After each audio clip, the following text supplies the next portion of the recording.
Good evening. Thank you all for coming this evening. Welcome to the Wyndham School District Board of Directors special meeting. Today is Wednesday, April 26, 2023, and we're in the Wyndham High School auditorium. The time is 6:30. And may I have a roll call, please? Kate Brooks. Here. Jessica Bridges. Here. Jenny Butler. Here. Jody Carroll. Here. Caitlin Downs. Here. Marge Gavoni. Yeah. Shar Jewell. Here. Kate Levier. Christina Small. Here. Al Potter. Here.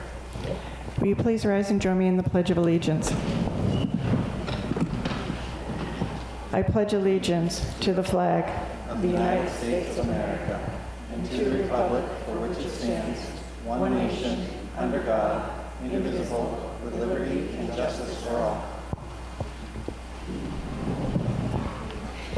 Thank you. Before we begin public comment, I just have a few remarks. First of all, I'd like to welcome Marge Gavoni to the board. She was approved by the Wyndham Town Council last night to replace Pete Hensler for the remainder of his term, which expires in November. Marge has previously served on the board for almost 14 years and brings a wealth of knowledge, having served on the Finance Committee, Facilities Committee, Negotiations Committee, and has represented the board at the vocational meetings. I'm sure I'm missing some things, but so welcome back, Marge. I'd also like to extend gratitude to the Wyndham Town Council for expediting the process and vote on a replacement. As I watched the meeting, I was impressed with all 4 candidates who interviewed for the position. Thank you to Eric Colby, Joseph Kellner, and Erica Bell Watkins for your willingness to seek a board seat. Seated with us this evening is our school attorney, Pete Felmley from Drummond Woodsum. He will be facilitating the book challenge hearing, which we will be addressing shortly. And finally, as a reminder, the next board meeting will be on May 3rd. Unfortunately, the auditorium is unavailable and we'll be meeting in the Wyndham High School cafeteria. This is posted on the district calendar. As I always do, I'd like to go through the protocol and guidelines for this evening's public comment. Civil behavior. Behavior that is polite, courteous, and respectful is essential for the effective operation of RSU 14. The past couple of meetings have seen a rash of outbursts and disrespectful discourse. I hope we can proceed in a safe and productive manner and be role models for our students. Here are some expectations for public comment. The purpose of public comment is to provide an opportunity to address the board on matters specific to our schools and educational matters. All other comments beyond that scope are not appropriate for this meeting. The board will listen carefully to all members of the public but will not respond to the speaker. There should be no interaction between the speaker and the audience. Should that occur, the mic will be turned off until order is restored. The speaker will not forfeit their allotted time should they wish to continue to address the board. To be clear, this is an opportunity for the public to address the board and not address the audience or any individual. Each person is granted an opportunity to address the board one time during public comment and is permitted 3 minutes in total to speak. Sharing a portion of the allotted 3 minutes with another speaker is not permitted. At the 3-minute mark, the timer will go off and your time at the podium will conclude. The audio will be turned off if the time limit is not adhered to. If you've not finished your comments during the allotted 3 minutes, you may send your complete statement to the board. Additionally, if you do not wish to speak publicly, you may submit a written statement to the board for their review. Requests for information or concerns that require further research will be noted and referred to the superintendent for further action if necessary. Recording during the meeting is permitted, however, sitting on the stage is not allowed. Speakers are expected to follow rules of common decency, etiquette, and decorum. It is completely inappropriate to interrupt any speaker at the podium. Conversations amongst the audience should be moved out of the auditorium during the meeting. They are distracting to the board and audience members and are not respectful to those who are speaking. I will stop the proceedings if necessary to allow people to move outside to the hallway if needed. Discussions of matters involving individual students are not permitted during public comment due to the privacy, confidentiality, and due process rights of any RSU 14 students. Also, Discussion of any personal information, concerns, or criticism of RSU 14 employees is not permitted during public comment due to the privacy, confidentiality, and due process rights of all RSU 14 employees. Should you have a complaint about any employee of the district, please follow the process outlined in policy KEB, public complaints about school personnel. As you can tell, there are 2 microphones, one on each side of the aisle. I'll rotate between the 2 for anyone who wishes to address the board. Any student who comes to the podium will not be expected to share their last name if they are uncomfortable doing so. It takes a lot of courage to speak at this meeting, so show them the respect they deserve. Adults must share their first and last name and the town they reside in. Finally, if you read an excerpt from a book, please state the title and the author. Thank you again to all of you for attending this meeting, and now we'll begin.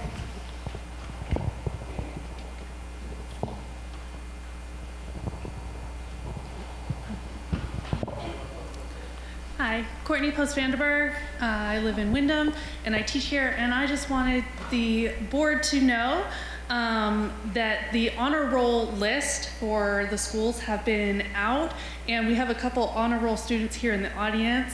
NJ, do you want to stand up? Or wait. I just want to recognize students for their hard work and the teachers that helped them along that way. Thank you.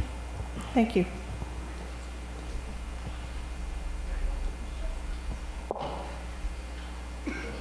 I'm Jean Fisk, Wyndham. I have a book, The Return of the Gods by Jonathan Cahn. Wonderful book. It explains our culture and why it is the way it is today. Very informative. Parents and concerned citizens have expressed anger and frustration over the fact that their concerns over inappropriate reading materials in the schools have been disregarded and ignored. Taxpayers and parents should have a greater say over their child's education, not the government. The signs lately I've been seeing around town that says, a few of them, silence hate, not books. I don't even know what that means, because I know the parents here do not have any hatred towards transgender students. And a student under age 18 is considered to be a minor. It has been said that the human brain is not fully developed until age 25. These students need our protection and guidance. Jonathan Cahn points out that we need a purpose, and the sexual identity one is born with at birth determines that purpose. Don't be fooled or mistaken, people. What sexual identity you are born and given at birth is the epitome of love and purpose that's intended for you. To think otherwise is to say that your Creator made a mistake, which is impossible. Jonathan Cahn outlines in his book that when we reject the one true God, it allows evil gods from ancient times to fill the space, as we have been witnessing in our society today. Human nature has had an affiliation for power, materialism, the worship of prosperity, sexual immorality, pornography, abortion, homosexuality, transsexuality, and gender altering. Only when we can repent for these weaknesses and temptations as humans and pray to our Creator can we receive happiness, peace, and hopefulness. On April 30th, 1789, George Washington and his cabinet dedicated America to God in a little church that still stands at Ground Zero. As stated, they honored God. The nation would be blessed, but if they turned away from Him, the blessing would be removed. We cannot put our faith, trust, or hope in a source made up of less than perfect human individuals, but rather turn to the one in prayer who is able to provide a source of purpose, peace, and hope, the one true God who, along with His Son, Jesus, and no other, is the epitome of true love and once again is able to provide a multitude of blessings for all. Thank you.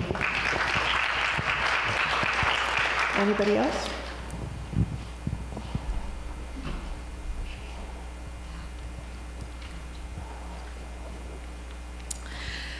Good evening, board members. My name is Ashlyn Cuthbert, and I am an 8th grader at Wyndham Middle School. I am here once again to share the voice of students who are too afraid to speak and to act as an amplifier for those who have the courage. The books that a group of community members is trying to remove from our libraries are necessary resources for many people, especially members of the LGBTQIA+ community. The students that identify as part of this community are confronted by so many disadvantages as it is, and they cannot afford to have yet another taken away.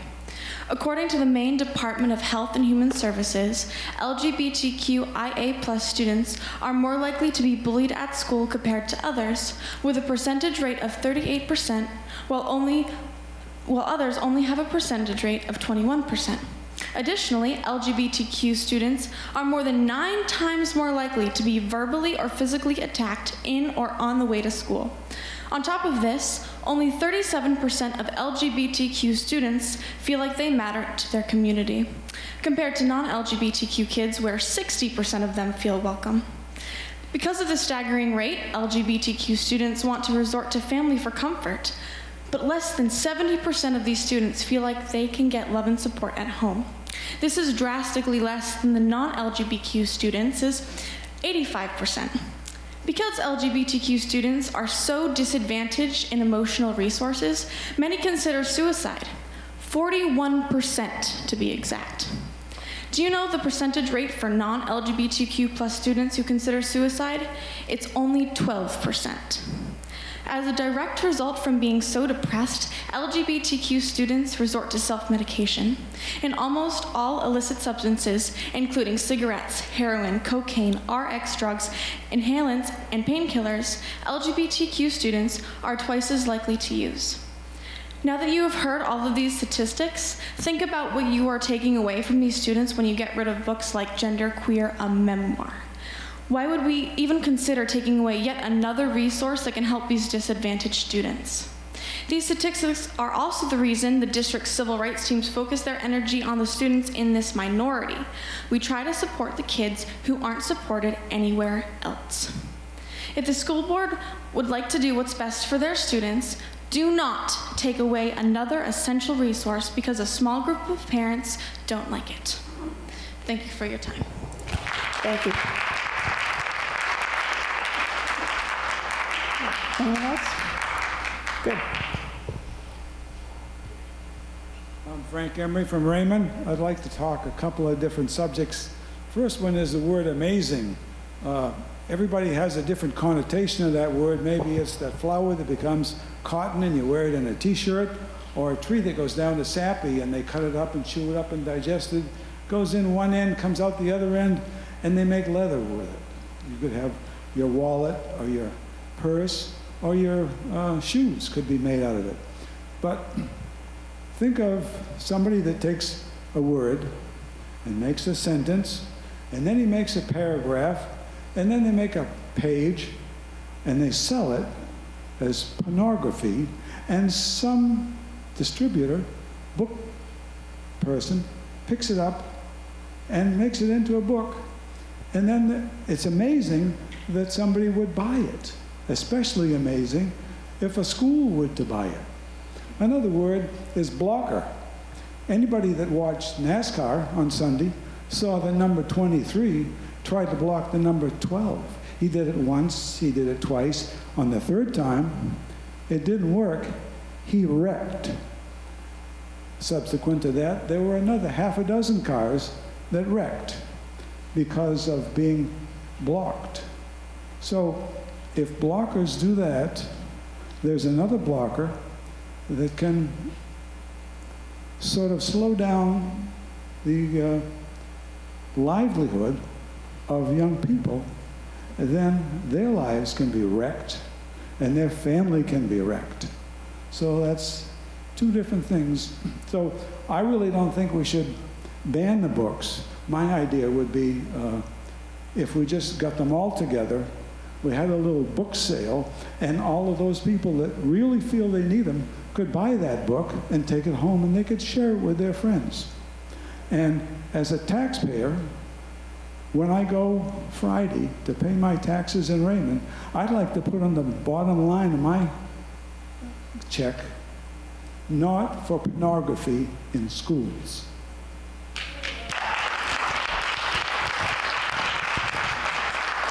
Anybody else?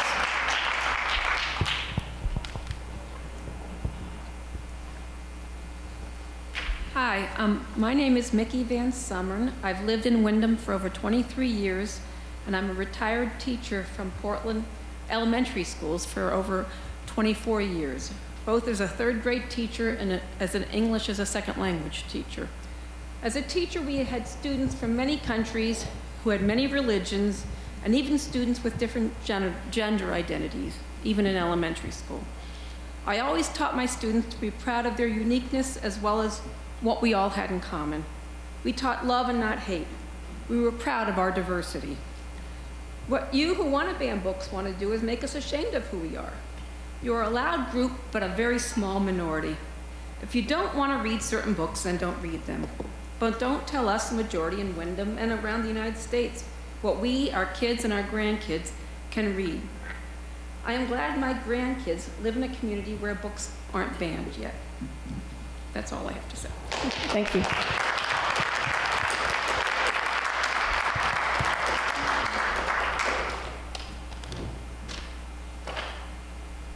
Good evening, Justin Weiner from Wyndham. What price do you put on a child's life? You let materials into our schools that groom children for sexual abuse, and you don't remove it because you're afraid of the financial litigation it might have. What price do you have on a child's life? You give surveys to students that are sexualizing and racially dividing them. What price do you put on a child's life? When children are introduced to or confronted with sexualized content, it rewires their frontal lobe. The frontal lobe is not fully developed until the age of 25 or 26.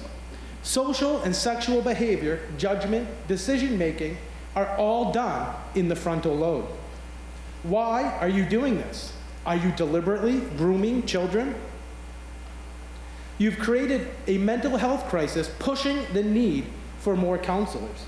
Counselors that are hyper-focused on sexualizing children. What price do you put on a child's life?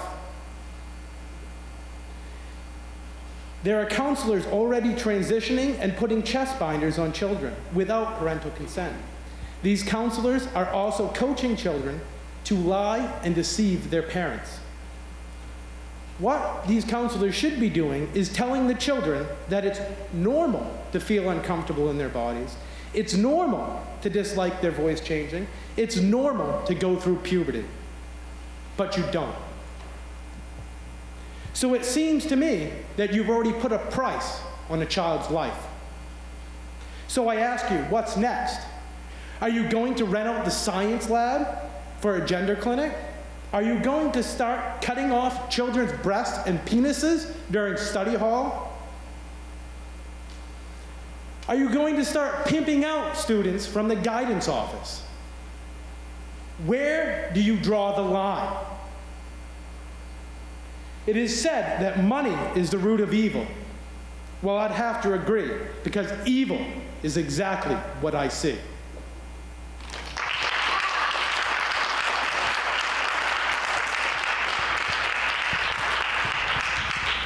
Anybody else wish to speak?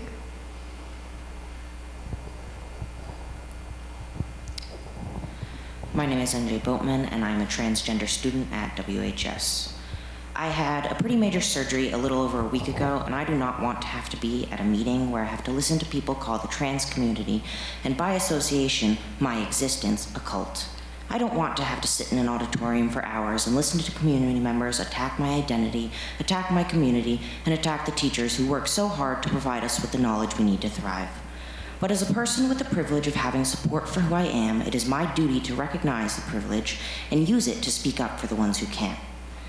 The people fighting against these books are the lucky ones. They have the privilege of not relating to books about the struggles of LGBTQ+ teens, mental health problems, or sexual abuse. They have the privilege of never needing a book in order to feel like they are not completely alone in this world. They have the privilege of being completely ignorant. Ignorance is bliss, but unfortunately, many students in our school do not have that privilege. In fact, 1 in 5 high school-age girls and 1 in 3 transgender students in Maine report having experienced sexual assault of some kind. The statistics of depression are even worse. 50% of high school age girls in Maine have reported symptoms of major depressive disorders, and 75% of trans students report having felt majorly depressed and/or suicidal. These are not made-up statistics. These are the results of the 2021 Maine Integrated Youth Health Survey. Our youth does not get to be ignorant of these concepts because we experience them at disproportionately high rates. Books like Genderqueer, Identical, and Nick and Charlie have the capacity to save lives and make people feel less alone. It is not morally right to take away an option from everyone solely because some people do not understand the benefit. To make a decision for all students based on some community members' inability to empathize with the realities of people who identify differently than themselves would not only be incredibly harmful, but would be an ethically unjust decision. Even if these books only help one singular student, that alone would be enough of a reason to keep them. In fact, keeping the books will not do any harm. Anybody who happens to find them and doesn't like the content can simply put it down. Tonight, the decision is yours to make. Keep this life-saving book as an option in our school, or take away a valuable resource from everyone based on the ignorance of some. I hope for my sake and for the sake of my peers, you make the right decision. Thank you. Thank you.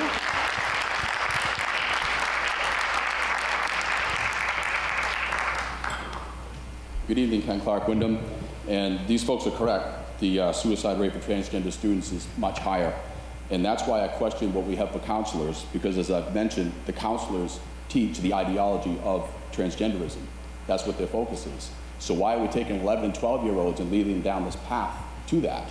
As Justin mentioned, all kids go through changes. Don't encourage this, and that's exactly what's happening. And there's proof of it. At the last meeting, because of my concern with all the counselors and the Chapter 117 bills, it's going to let counselors put binders on kids and potentially hand out hormone blockers. I wanted to know who these counselors are. So I sent a question to the board, and Mr. Howell came back that he had to answer it instead of the board. Not sure how that works, but at any rate, I wrote, please provide me a list of any organizations as well as any and all counselors RS-14 works with or is associated with in any way. Do not exclude any organizations or counselors that are associated by a referral process. So I hope it's okay that I ask this question, because I'm really curious where you are sending my child without my permission and who they're going to see. Okay, these people don't have medical training. Their specialization is in transgenderism, which we hear is a higher suicide rate. So why are you connecting these dots? So I wanted to know where they were, and the response I got was 2 pages of they got to do a FOA request. It's going to cost money. And I guess at the end of the day, Mr. Howe, you gave me no answer as to who these counselors are. Not one of them. You don't know the answer to that. You don't know where my child is going and who they're going to talk to. That concerns me. I feel it's a derelict of duty that you cannot tell me who my child is going to see. When I was in high school, my counselor was Dick Hargraves.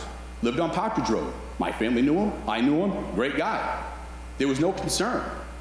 But you cannot even advise us who these counselors are or where they are or where our kids are going without our permission. We don't even know where they're talking to. So I would hope that that's a concern that the community would share with me before you take an 11-year-old and send them off somewhere that you have no idea where they're going. Could you tell us who they are? Maybe name one?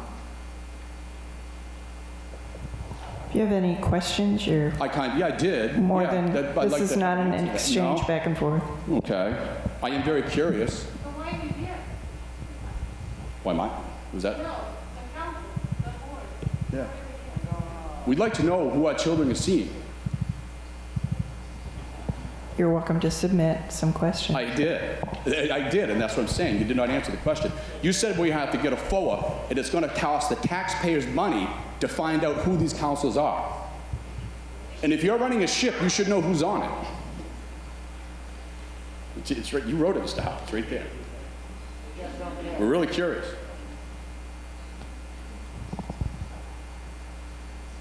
I get time. Your time is up. Okay. There.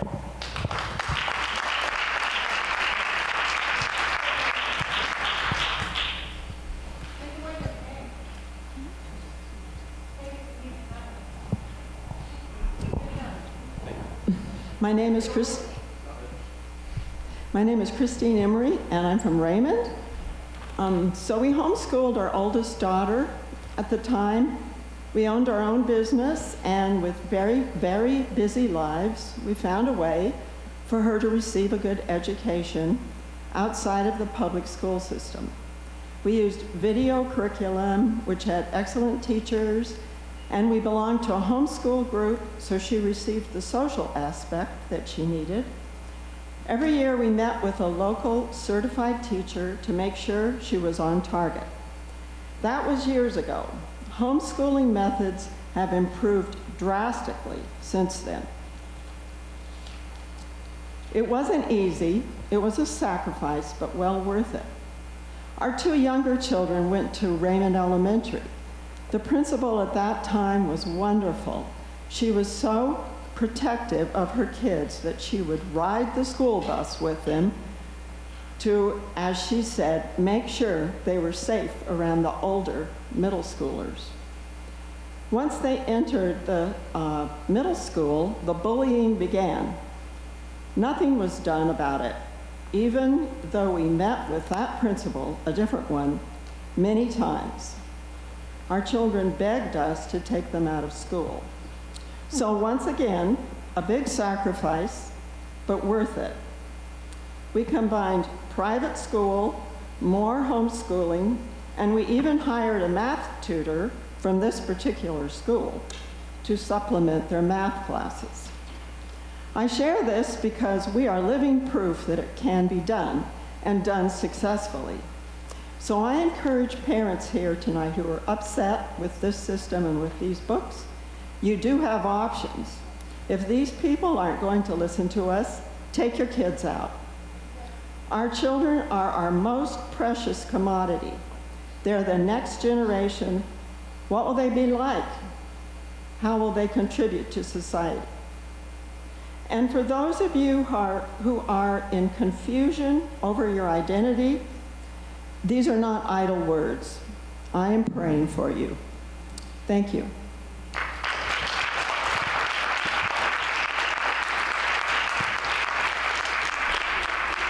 Any other comments?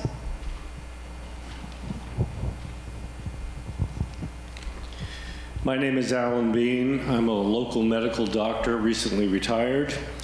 35 years in practice in this area, my grandkids in the Raven School. I'm not here to talk about morality or feelings. I'm here to talk about defensible, objective science. A very vocal and tyrannical minority has an agenda to convince the vast majority of us that what is clearly a psychological disorder has now somehow become normal.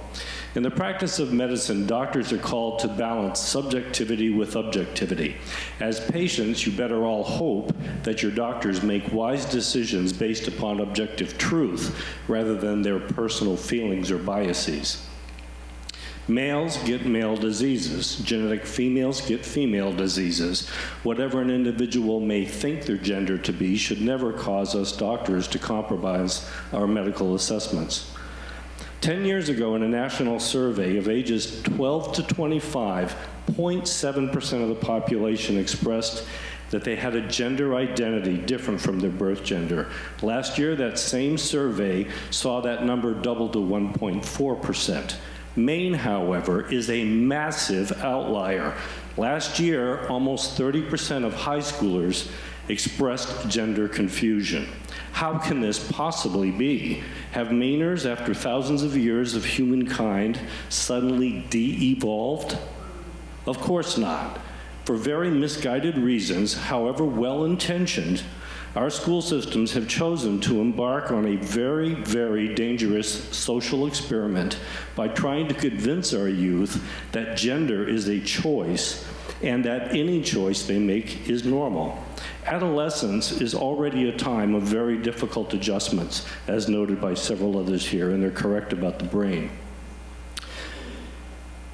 The hormonal changes make it difficult for kids. The last thing kids need at this time, this very tumultuous time in their lives, is ambiguity. Medical science has always recognized that gender identity disorder is just that, a psychological disorder. To label it as normal or some legitimate choice can only be based on gross ignorance, political ideology, mental illness, or an outright lie. With zero exceptions, every gender-confused patient I have ever seen in my 35 years of practice has had pre-existing lifelong psychological disorders. They've all been cutters with anxiety disorders. Many, unfortunately, and that's been mentioned, have been victims of sexual abuse. They deserve our compassion, but having been abused does not warrant futile attempts to change one's gender. They need our help. One may be attracted to male or female or both, but the creature behind those preferences... Sir, your time is concluded, but you're welcome to submit your full statement to us.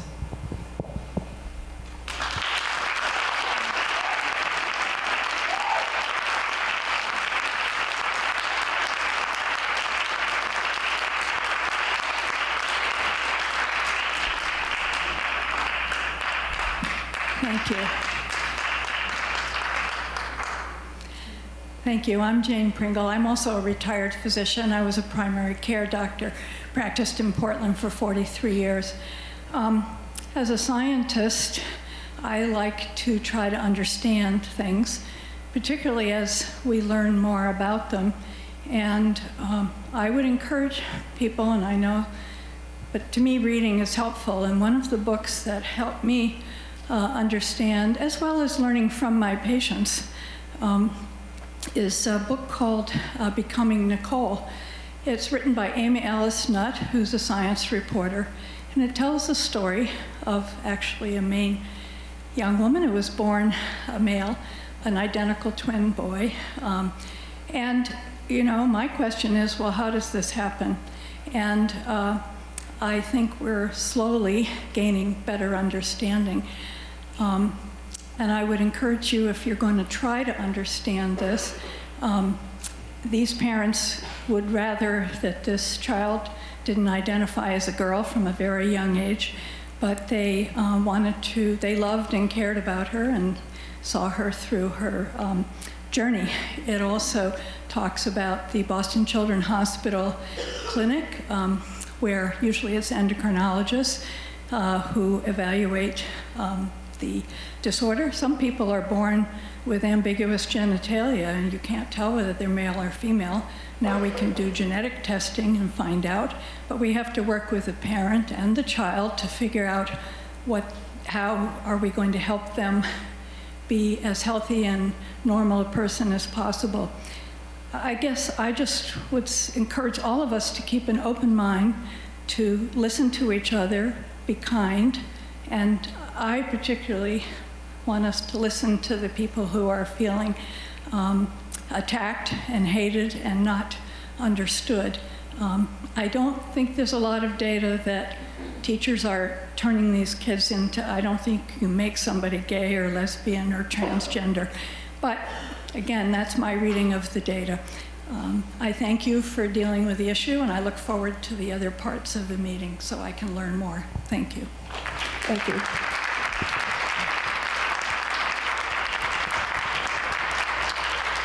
Anyone else wish to speak?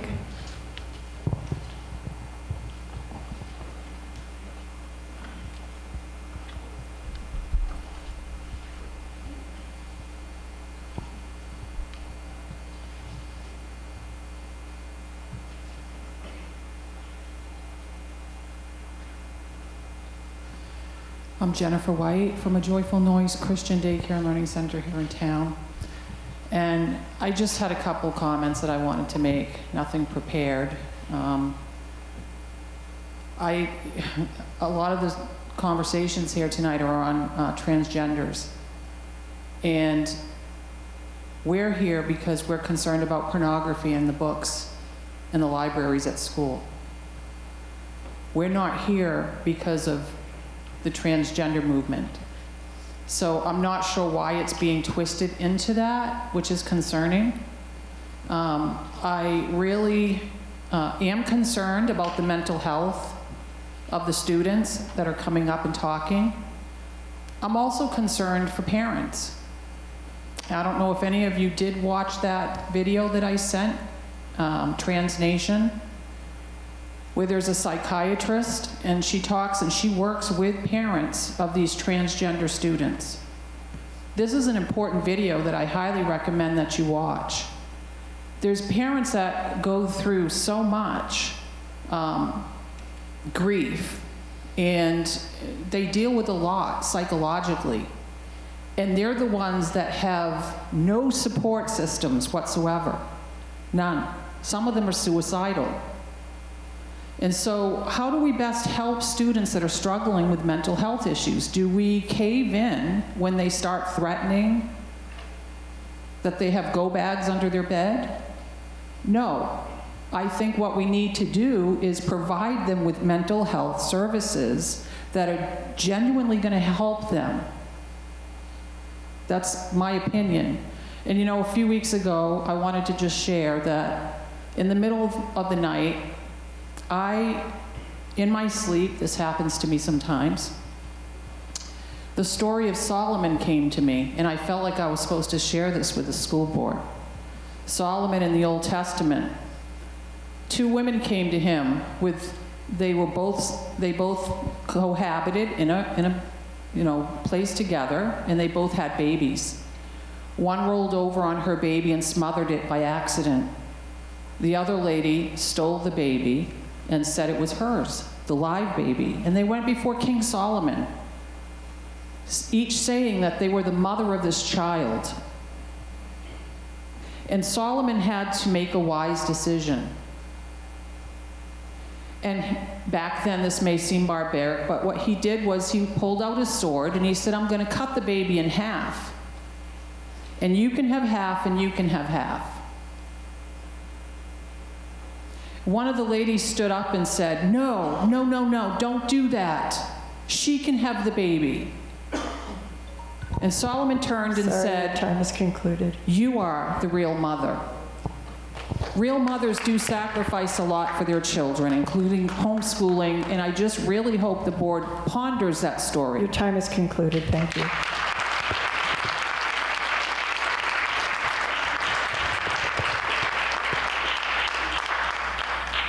Anybody else?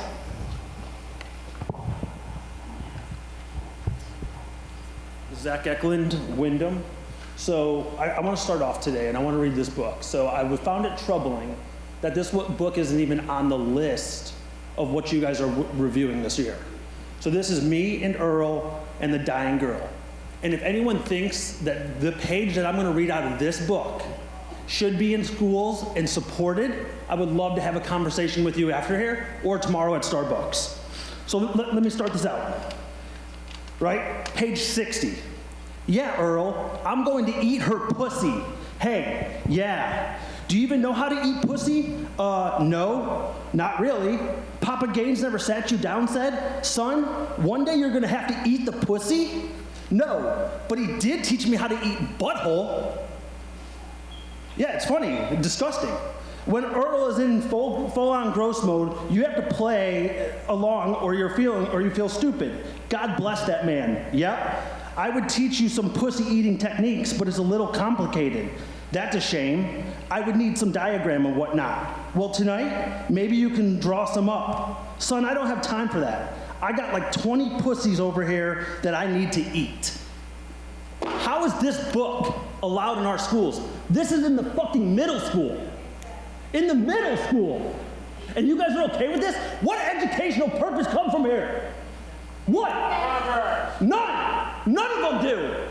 There's no reason a book like this needs to be in our school. This is absolutely insanity that we're here debating. And then we have people coming up here debating this is an LGBTIA versus the parents. This is not. These are heterosexual books. This is absolutely ridiculous that we're not taking actions on these. Middle school. Middle school. It's insane that this book is allowed there. Right? Chris, a couple weeks ago you asked me, when I mentioned you had 3 kids, you came to me and you said, should I be concerned? Should I be concerned? You know my kids? That is off topic. It's not off topic. How the hell is that off topic? We're talking because about you do things school behind the and board? Educational. This is educational. Issues. It's personnel.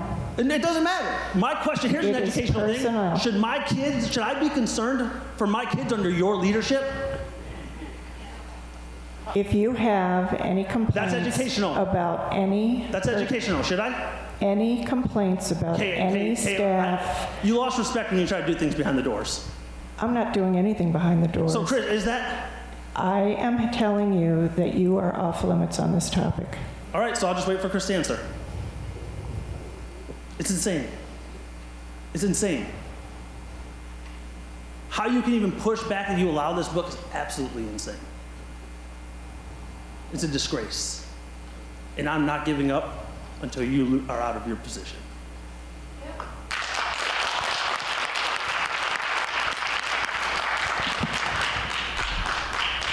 Scott McDonald, I'm from Wyndham. What lives does that book save? Can somebody explain that to me, how that saves a life? The reason everybody's so mad is because you are putting this in the hands of everybody's kids. It's perverted, it's sick, and I don't know why any of you guys do it. You need to look at each other and say, what am I doing here? If one of you stands up, maybe the rest of you will. I don't know. You guys really think that that book is okay in middle school? You think that if we take that book out, some kid's gonna die because of it? Nobody here is against anybody trans, gay, I don't care what you are. I don't think anybody here does. We are against pornography, whether it be trans, gay, straight, or whatever, or with animals, or with incest, or anything else. That's what we are against.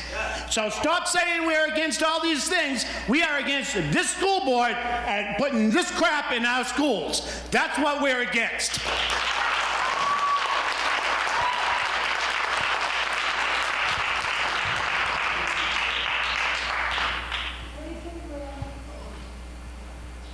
Hi, my name is Mary Trombley, parent and staff member here at RSU 14, and I just want to clarify that the author of that book actually responded to concerns and said that that conversation is meant to show two children who really don't understand what they're talking about, have a conversation about topics that they don't dive into further. That sort of language in that book is about 1% of the entire novel, and it actually very accurately represents the language that our middle schoolers and our high schoolers are often using in the hallway. Our female students, our trans students, our LGBTQ students, students who genuinely are not comfortable with boys in their classroom talking about eating pussy have to deal with that every day. And so they need books that represent their experience, that show that kids talk about stuff they don't understand. Kids use words that they have heard on TikTok, online, everywhere. And I guarantee you that the children who say things to teachers, as I have heard a student the other day, when a teacher said, please do this work, they said, please sit on my dick. That was the reply from the student to the teacher. I guarantee that those students are not the ones in the library. They are not the ones reading books. They are not the ones who care particularly about what people feel when they say these things.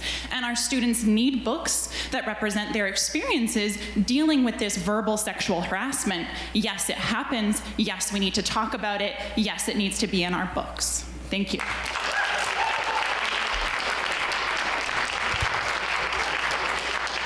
Hi, I'm Carly Day, and I'm from Wyndham, and I'm a freshman at Wyndham High School. It sounded like you were defending people that were using disgusting language in the hallways and classrooms. I'm like choking up right now because I just can't even like understand how somebody could defend that behavior or tell people that they need to read about it so that they can so that they can learn how to deal with it. That shouldn't even be there, and those books are promoting that.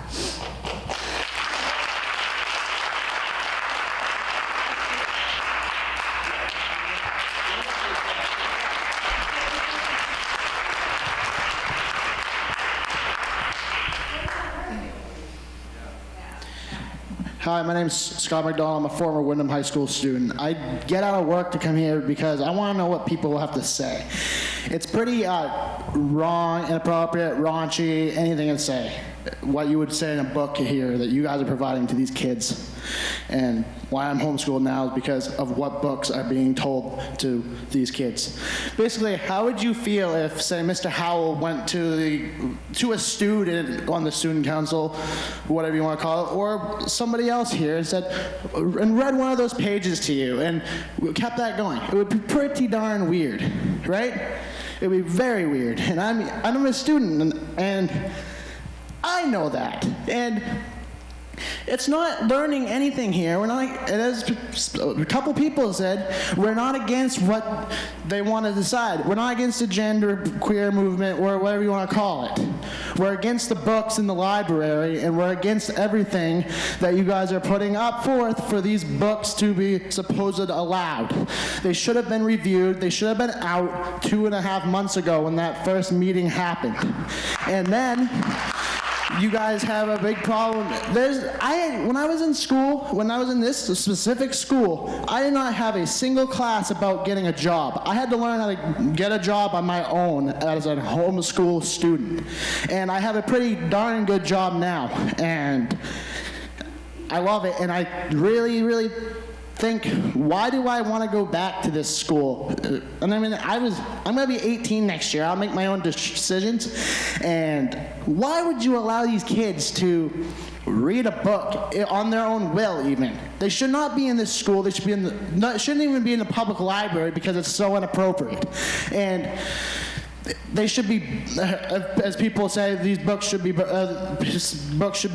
Those books should be burned, and they really should, if you want to go to that extent.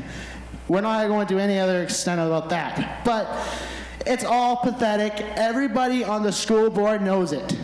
Get these books out.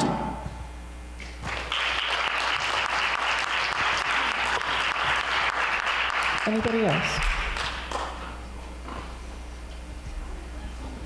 Hi, I'm Candace Sparling. I'm from Raymond. I had no intention of talking again, but the girl that was up here who was so upset, I'm sure all of you feel the same. I don't understand why, if a child spoke like that in school, that would be all right. God help us. Why would that be all right? Shouldn't we teach our children to respect each other, to respect their teacher?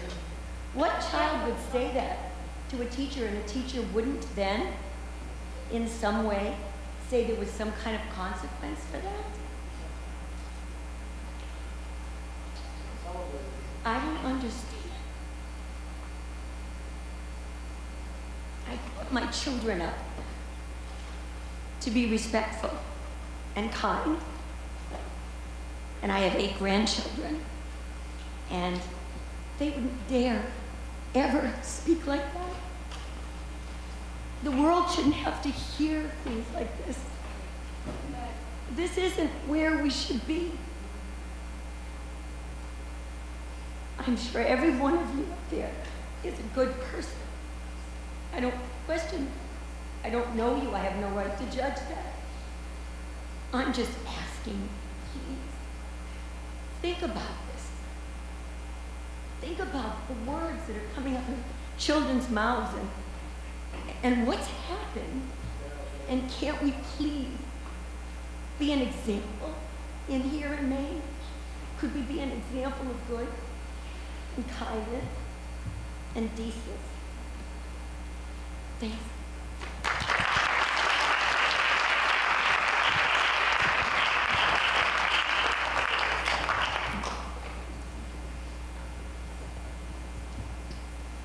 Hello, I'm Stephen Napolitano from Wyndham.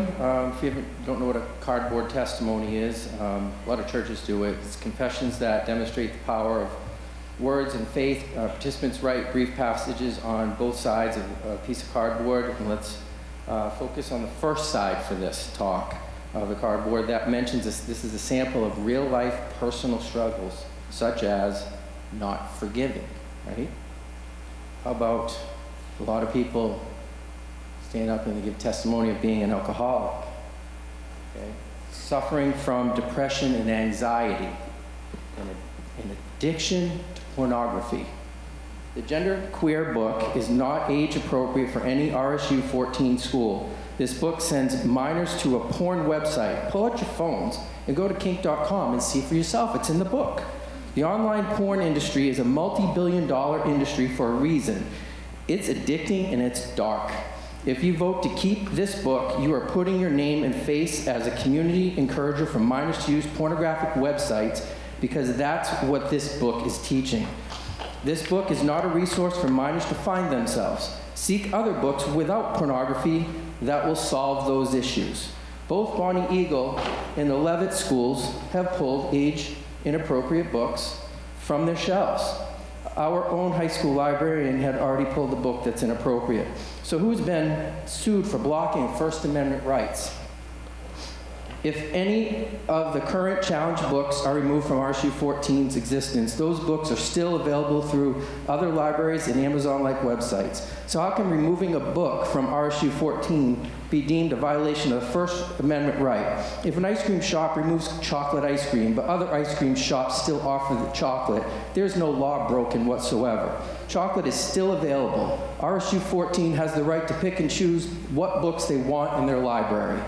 To you board members, some on this stage are not telling the whole truth. Be careful taking advice from people who have a hidden agenda and speak with false, manipulating words. In January 2022, an email conversation with Kate Bricks, Tanya Brown, and myself, I had requested information from Kate that was put on hold by Kate for her to seek legal advice. So I had asked for the legal invoice to see how much that legal fee cost RSU 14. I did not get a direct answer from Kate. Instead, I was invited for coffee to talk about it. In a face-to-face meeting with our superintendent, I was told there were no legal fees, as he often acted as legal counsel for the board. This is yet another example of our school board chair, Kate Bricks, lacking transparency and truth. How long is this going to go on, Kate? We're not going away until this board operates effectively to protect all RSU 14 children. Thank you.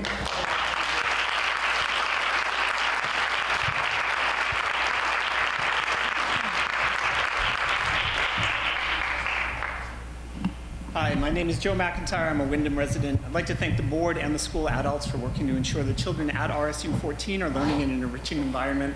I'd also like to express my appreciation for the children who attend school in the district. I recently had the pleasure of accompanying an 8th grade field trip to St. Joseph's College. Students were an absolute credit to the district. My comment is regarding the book Genderqueer, which is currently being challenged. Some folks have claimed the book is pornographic and inappropriate for inclusion in the school library. Having recently read it, I can confidently state that this is completely false. Pornography is intended to arouse and stimulate. While Genderqueer does include explicit discussion of sexuality, though not remotely as explicit as the conversations students have all the time, are we seriously pretending that high school students don't know what sex is? The book typically depicts sex as awkward and unwanted. If anything, it is a sex-negative book. The goal of the book is to help the reader take the author's perspective as he navigates the challenge of adolescence and young adulthood outside the gender binary, not to arouse sexual excitement. Some people will find the book uncomfortable to read. They should, of course, feel free not to read it. The district has a policy whereby parents can restrict their own children from reading the text if they choose. However, those parents do not have the right to make that choice for other people's children. The right of parents to make choices for their own children necessarily entails that they do not have the right to make those same choices for other children. Genderqueer may not be for everyone, but it has a place in a school library. There are trans children and children outside the gender binary who will see themselves in the author and use their journey as a way to make sense of their own experiences. There are cisgender children and possibly adults as well who will appreciate the opportunity to learn about someone different from themselves and to learn how gender impacts their own lives. One of the greatest things fiction offers is the ability to deepen our empathy by briefly living the experiences of another person. Genderqueer offers people this opportunity. The book is not pornography. It has no hate speech. It's quite positive about all the characters. Reading it will not make someone trans or non-binary. No one is being forced to read it. Keeping this book harms no one, but benefits many. And what message is being conveyed by removing this book? Does our community really want to tell a small, vulnerable minority that their identities are so shameful that a book that merely describes them is unacceptable and even pornographic? I sincerely hope not. I would also wonder, where does this stop? Romeo and Juliet has teen sex and bad language by Shakespeare's days. Does Macbeth promote regicide? I don't think so. I think at some point we have to realize that if you don't like material or you don't want your children to access that material, you can make that decision for yourself. But it's not your choice to make for everyone else. Thank you very much.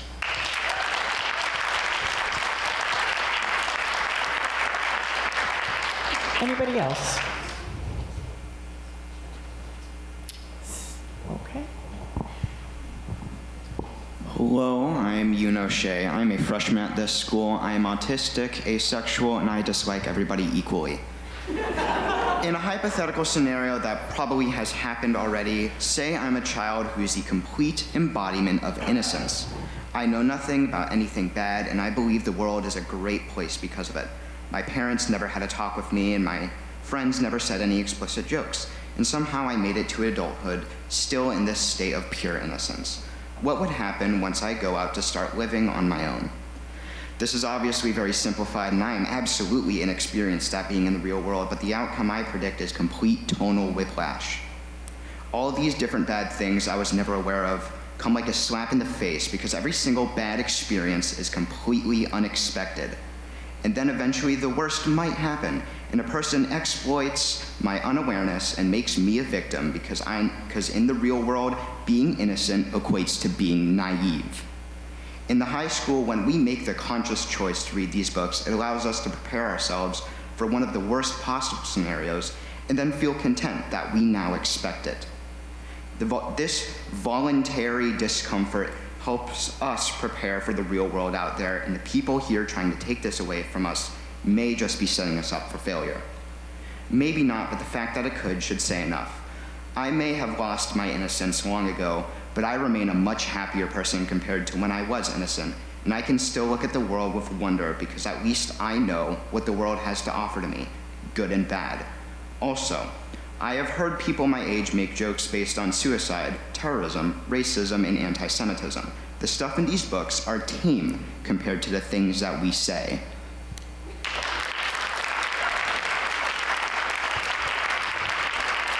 Anybody else?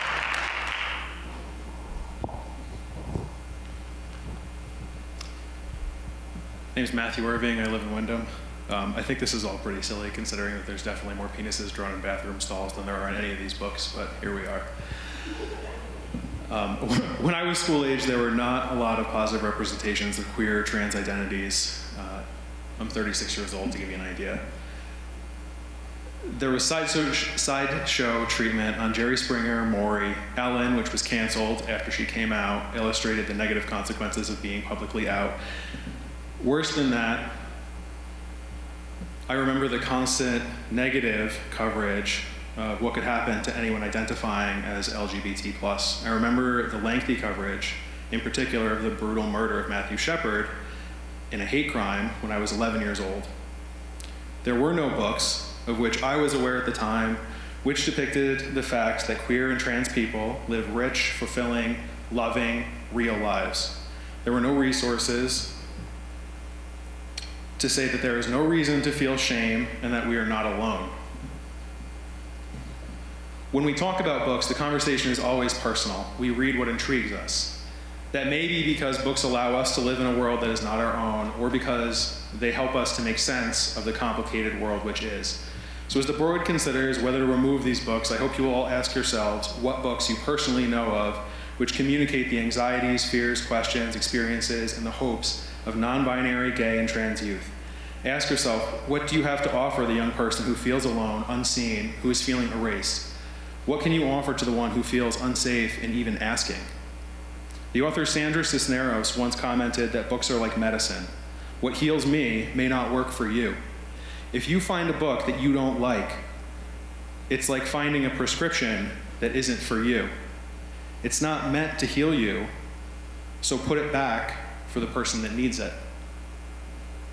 These books may not be meant to heal us in the audience, some of us, I assume, but it doesn't mean we should take them away because someone else might still need to reach for it. Thanks. Thank you.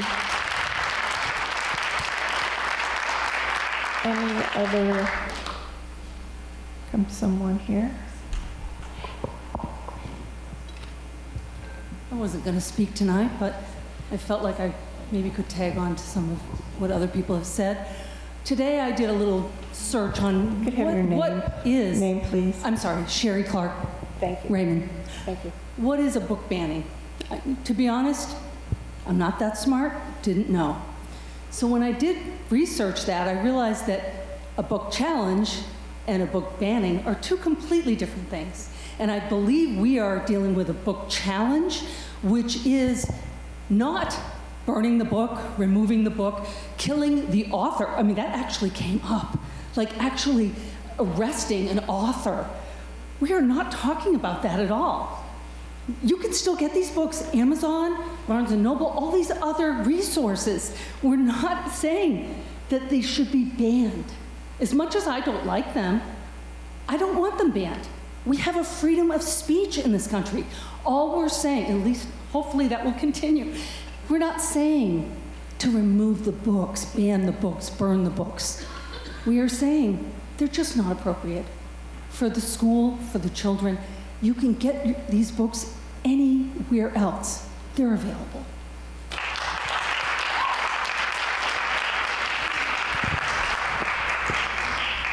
Hello, my name is Gracie Levitt, and my pronouns are she, her. I live in Raymond, the traditional land of the Wabanaki Confederacy, and I am the parent of a child set to enter the RSU in the next school year. First, I'll say there are plenty of words and topics in books that are not there to serve as models or ideals, but to portray the realities in which we live with authenticity. But mostly, I just want to briefly touch on the suggestions that have been made to implement a parental notification system for library books. I absolutely appreciate recommendations for compromise, but I'm concerned that implementing such a system wherein parents are alerted to the specific books that their children are taking out of the library might pose some risks to some students at home, or else discourage some students from taking them out in the first place. Perhaps there are some solutions to this, but I think it's important to raise for consideration. Thank you. Anybody else wish to speak? I don't see any movement, so I'm going to close public comment. Oh.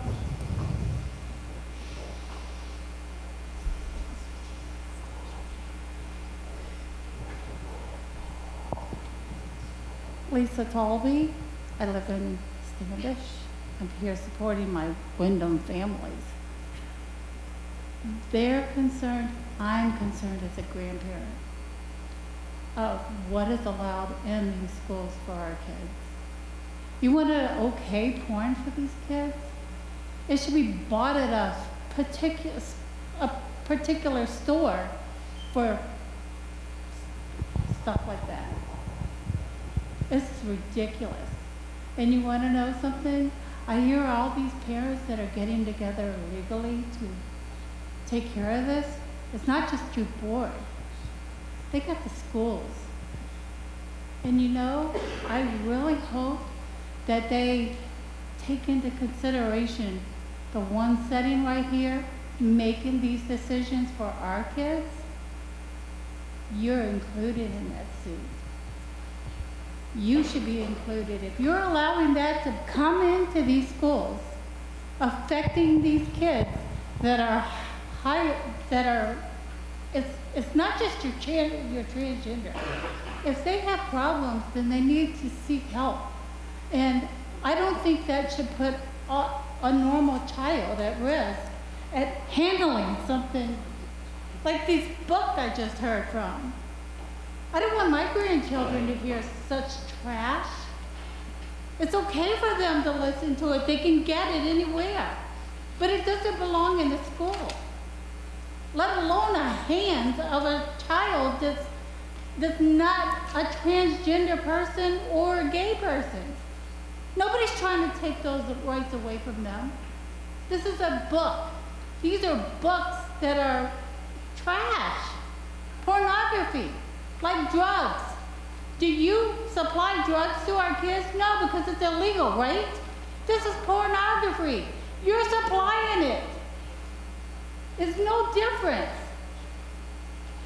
You're supplying the drug, the porn for these kids to read. Therefore, you're guilty. Those that are really agreeing to this crap, to be in schools. I'm sorry there are people out here that feel they need to be taken care of with a book. A book doesn't help people. If you have mental, emotional problems, then they need to have their parents seek help. People that are educated to help people with mental problems And some school or book is not going to fix that child. And I know none of you up there have any MDs after your names. Thank you, ma'am.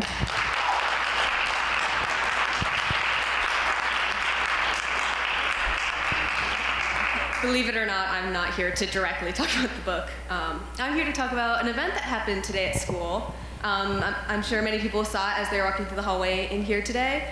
It's the Day of Silence. The Day of Silence is a nationally run event by GLSEN, an organization whose acronym means Gay, Lesbian, and Straight Education Network. Their National Day of Silence was during our April break, so the GSA decided on today. The Day of Silence dates back to the mid-90s. I know at this school we had a long tradition of doing it. I participated last year as well as this year.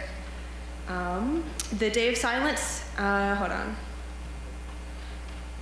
It is a student-led demonstration for LGBTQ+ people to bring attention to the silencing of our community. Today we had over 70 participants. There were two kinds of participants, speaking supporters and silent participants. Speaking supporters are those who want to support, but for whatever reason, they need to talk that day. So instead they wear a pin that says speaking supporter. Silent participants, which is what I was today and what I was last year, take a vow of silence for the school day. We get a pin that says silent participant and a small notebook for ease of communication with the following printed on the back. Today, I am silent. Please understand my reasons for not speaking today. I am participating in the Day of Silence, a national youth movement protesting the silence faced by lesbian, gay, bisexual, and transgender people and their allies. My deliberate silence echoes that silence, which is caused by harassment, prejudice, and discrimination. I believe that ending the silence is the first step toward fighting injustices. Think about the voices you are not hearing today. What are you going to do to end the silence? Thank you. Have a wonderful evening. Thank you.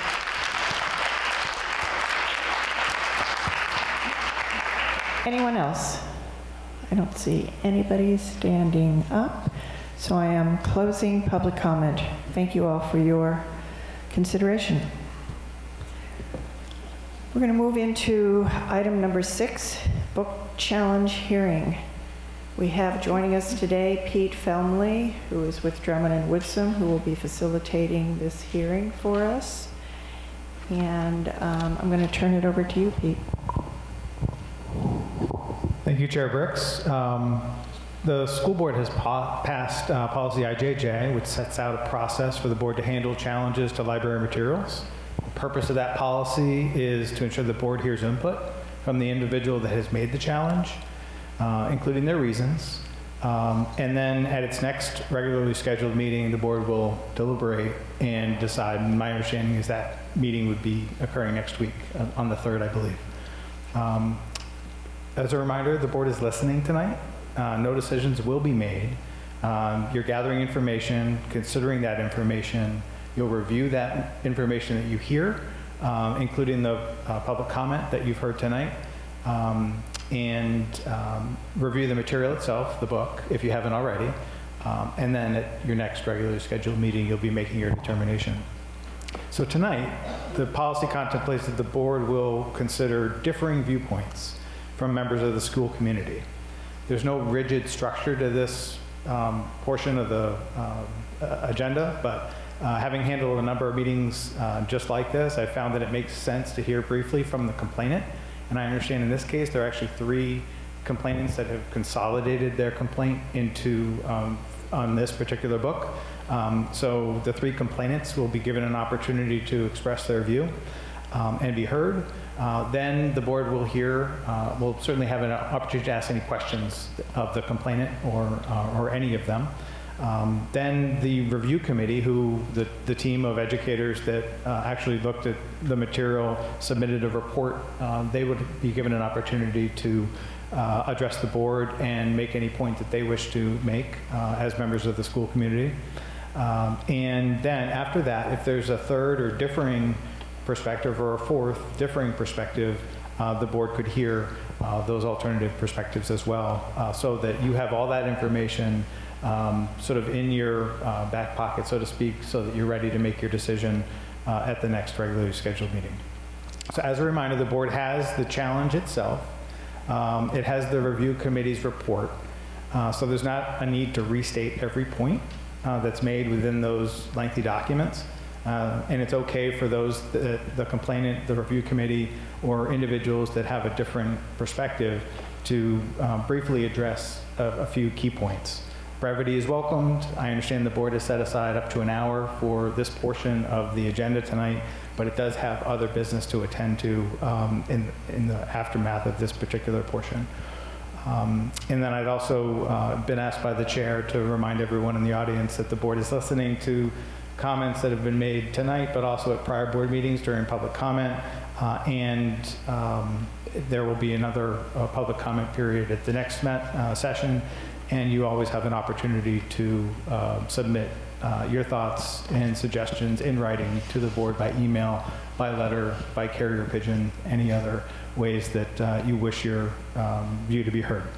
So with that, unless there are any questions from members of the board, we would turn it over to one of the three complainants that have lodged their challenge to the book Genderqueer.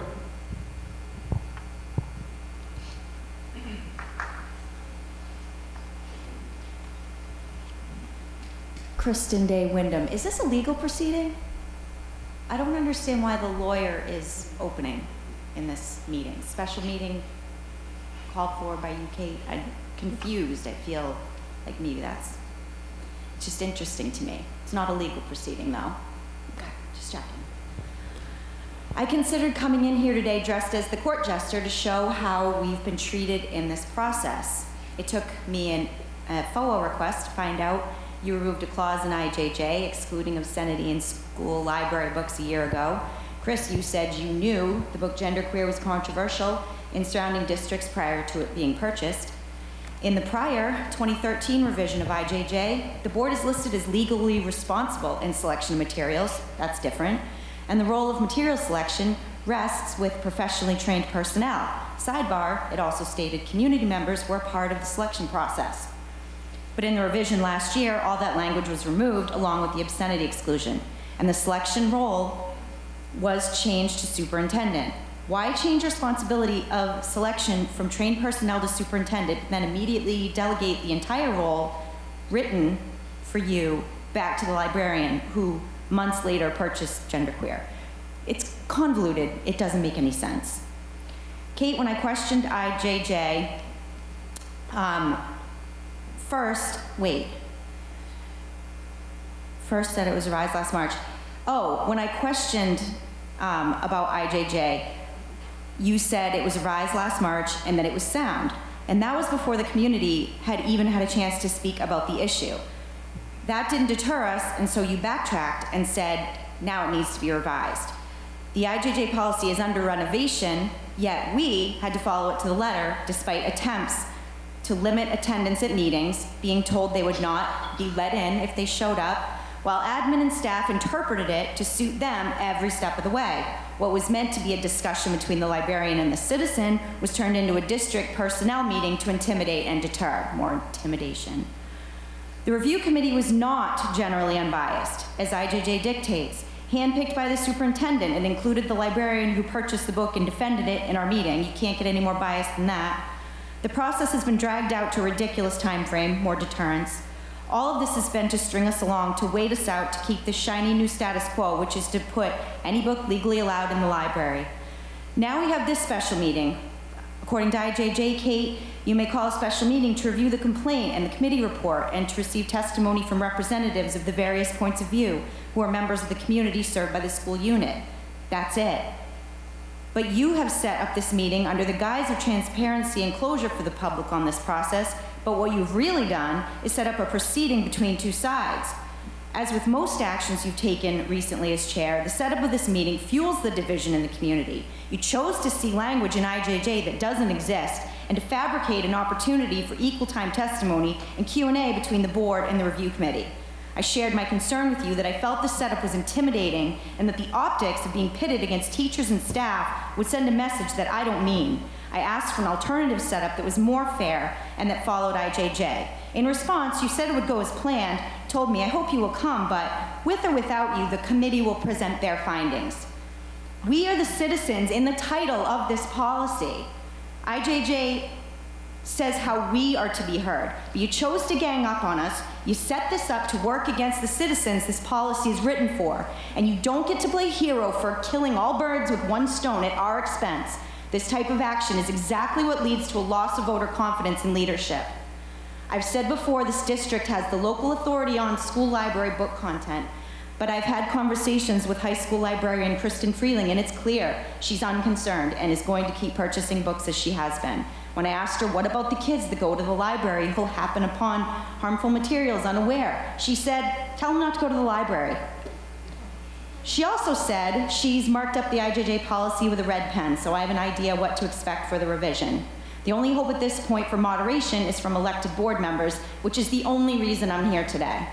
One thing I will say about the selection process specifically is that the professional reviews being used in book selection are flat out one-sided and picked with confirmation bias. We're expected to trust the professionals, but trust is earned through merit. The last 3 years, the opinions of professionals have been constantly changing on a lot of things. Legal ages of minor, adult, young adult, adolescent differ depending on the organization. So no, we don't inherently trust the professionals as the only deciding factor. Things need to make sense. They need to work. There are a few things most of us used to agree on. Students in high school are not young adults. They're growing. They're adolescents and individuals. Anyone who doesn't admit the difference 6 months makes in a teen's development, let alone the years between ages 13 and 18, is not being honest. All book content is not safe for all ages. The content of books, especially in recent years, have become increasingly graphic. So discerning whether this change in content is good for younger ages should be a responsibility we all feel. It should not result in anyone being slandered as a racist, bigoted, Nazi, or a bad parent. If my daughter asked the librarian for a book on survival tactics that included constructing DIY weapons at home, would you buy that book? 1A, access for all. A book is not just a whole because it has many pages, parts, some words, some pictures. It's never just one thing. It's not just educational. It's not just porn or just supportive. It's something different to every person and can be taken in portions out of context. If a book contains components that can be harmful for any minor in school, but the policy's written so the school doesn't have to look at that, and the school chooses not to look at that, then the policy is wrong and the officials and staff following it are unethical. Disclaimer, no ethical officials, teachers, or staff were harmed in the sharing of this opinion. The main obscenity law exception for educational purposes is being stretched and exploited beyond all reasonable intent. Enough said on that one. Developmental psychology needs to re-enter the building. That is, not to click buy it now when an online review from the MLA, Maine Library Association, now run by a self-proclaimed Marxist, says the book is A-okay. We need to revisit actual developmental psychology as a study like we used to do for kids. Because we can't agree on these common sense premises, discussions are futile. Some people seem so confused with the movement of defending books against the ban that they're ignoring the fact that some do include actual porn designed to arouse, and images and information that can be harmful to kids. If it was a how to fix a car, great for all ages, great. We used to agree porn wasn't. Now it isn't even a debate. It's denying it's porn, sight unseen, or kids can handle anything, or you're unreasonably sheltering your kids if you don't want them to read it in school. Again, windows to the world for our kids in our school should not include views to the darkest, most twisted, depraved, disturbing, sexually explicit content. Another frustration is people insisting this has anything to do with LGBTQ. We've denounced that claim over and over. It's a gross generalization that's being pushed to divide us, and it's harming kids who are being told that they're hated for who they are. What a step backwards for civil rights.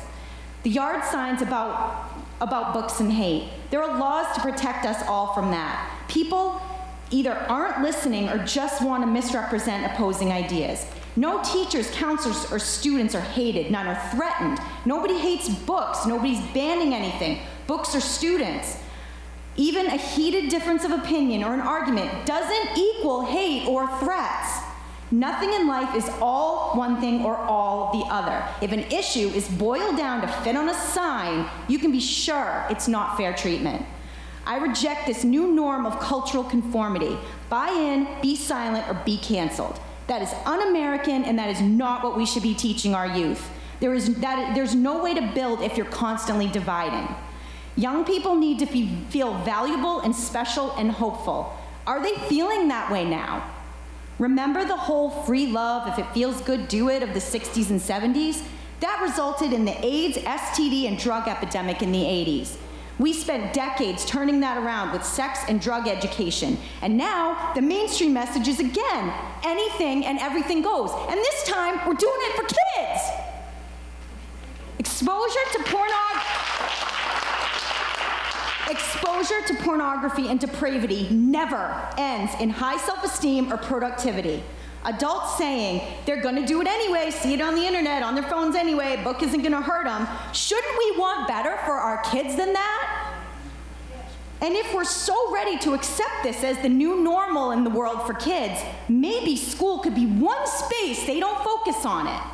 I just don't see the end goal. We blur the lines of professionalism at school. We lower academic standards. We treat kids as little adults who can handle it all. Kids are exposed to and become numb to depravity, devaluing their bodies younger and younger. They're isolated, have barely any civility or joy with peers, as evidenced by the testimony of teachers saying that it's normal in school to talk about all this stuff. I don't know how any adult can feel good about how school is now compared to what we had growing up. Now, we didn't grow up with so many windows to the world as these kids have, but we're catching up. And now we are in a position where we determine what windows we didn't have that can benefit kids in school. But the progressive liberals have decided to throw them all open at once. I think progress is best made methodically and in increments. Switching gears, I had some questions related to the book Genderqueer and the upcoming vote that remain unanswered. Chris, I emailed you March 31st. Are clubs in school allowed by policy to use Genderqueer and other books like Nick and Charlie or Flamer as a material during meetings? Are the advisors allowed to lend them to students? It's relevant to the community discussion in the context of students having access to certain materials. So I look forward to your response. You replied, same day. I'll need a little time to research this. Off the top of my head, I can't point to a specific policy, but I'll do my research and get back to you early next week. Second, I've been asking for months what the board liability is in voting books out of the library. Chris, you said you'd check with your lawyers, but then refused to answer my questions. I'm awaiting the FOA request, including the district liability policy, but it really shouldn't be this hard. 4/12, I wrote to board member Jody Carroll. I'm writing in response to your roundtable comments. You mentioned the board would not do anything that is against the law, which should go without saying, but you sounded relieved that Chris was guiding you to avoid a big lawsuit. That was confusing. I couldn't help but wonder if that was a precursor for an already made decision for genderqueer. What I don't understand, and I've heard several references from roundtable to the legality of removing books from the library in terms of a potential lawsuit, is what law is the potential outcome based on? If there was potential liability, why have IJJ challenge process in the first place? What am I missing here that I sense is an underlying message the board is receiving? 4/13, Kate responded for Jody.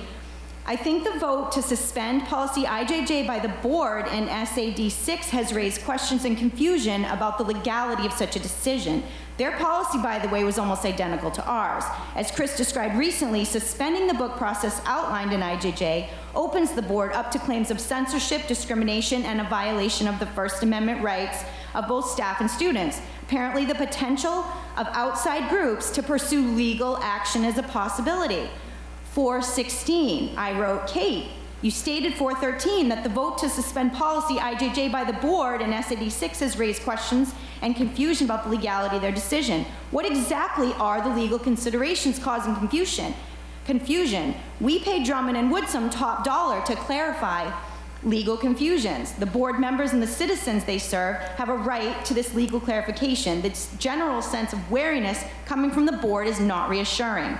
As chair and board members, if the confusion about outside groups Pursuing legal action being a possibility is creating uncertainty or wariness, and if Drummond Woodsum and Chris are reinforcing that advice, it is imperative that board members in representing citizens of RSU 14 ask them to cite specific precedent and discuss liability protection with the board.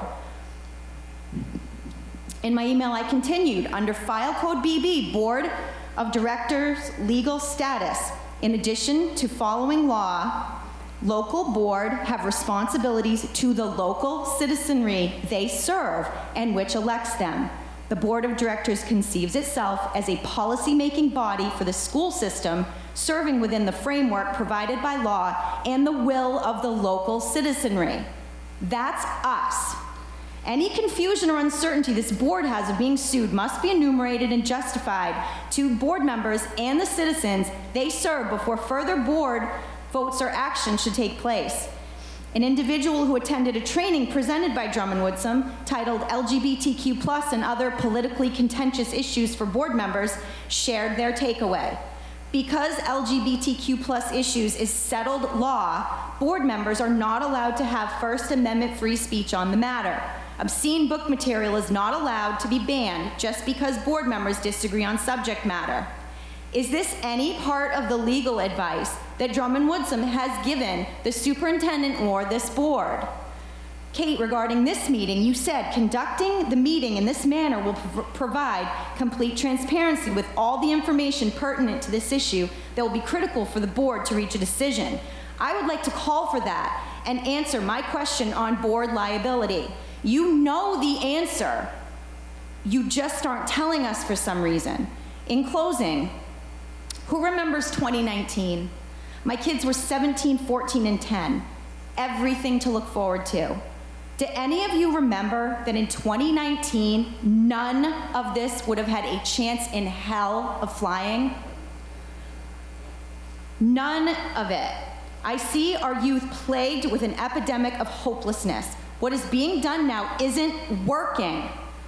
We need to get back to basics. Number one being let kids be kids. They have the rest of their life to face the hard stuff as it comes. We all need to acknowledge that this vote sets the precedent for future book challenges. A vote to keep genderqueer is a vote to keep all windows open for age 13 plus that the RSU cracked without the community's knowledge or consent. A vote to remove genderqueer is a vote to discern adult material from materials for minors. I'm respectfully requesting a roll call vote so every board member's vote is required in this critical matter. That's all I have.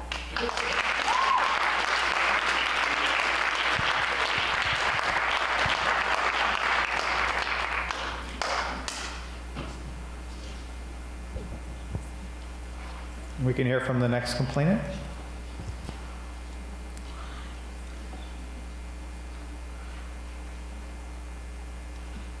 Wow.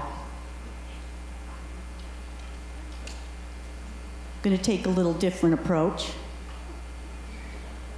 I'd like to begin with a timeline of events to put things into perspective regarding my challenge to the book Genderqueer.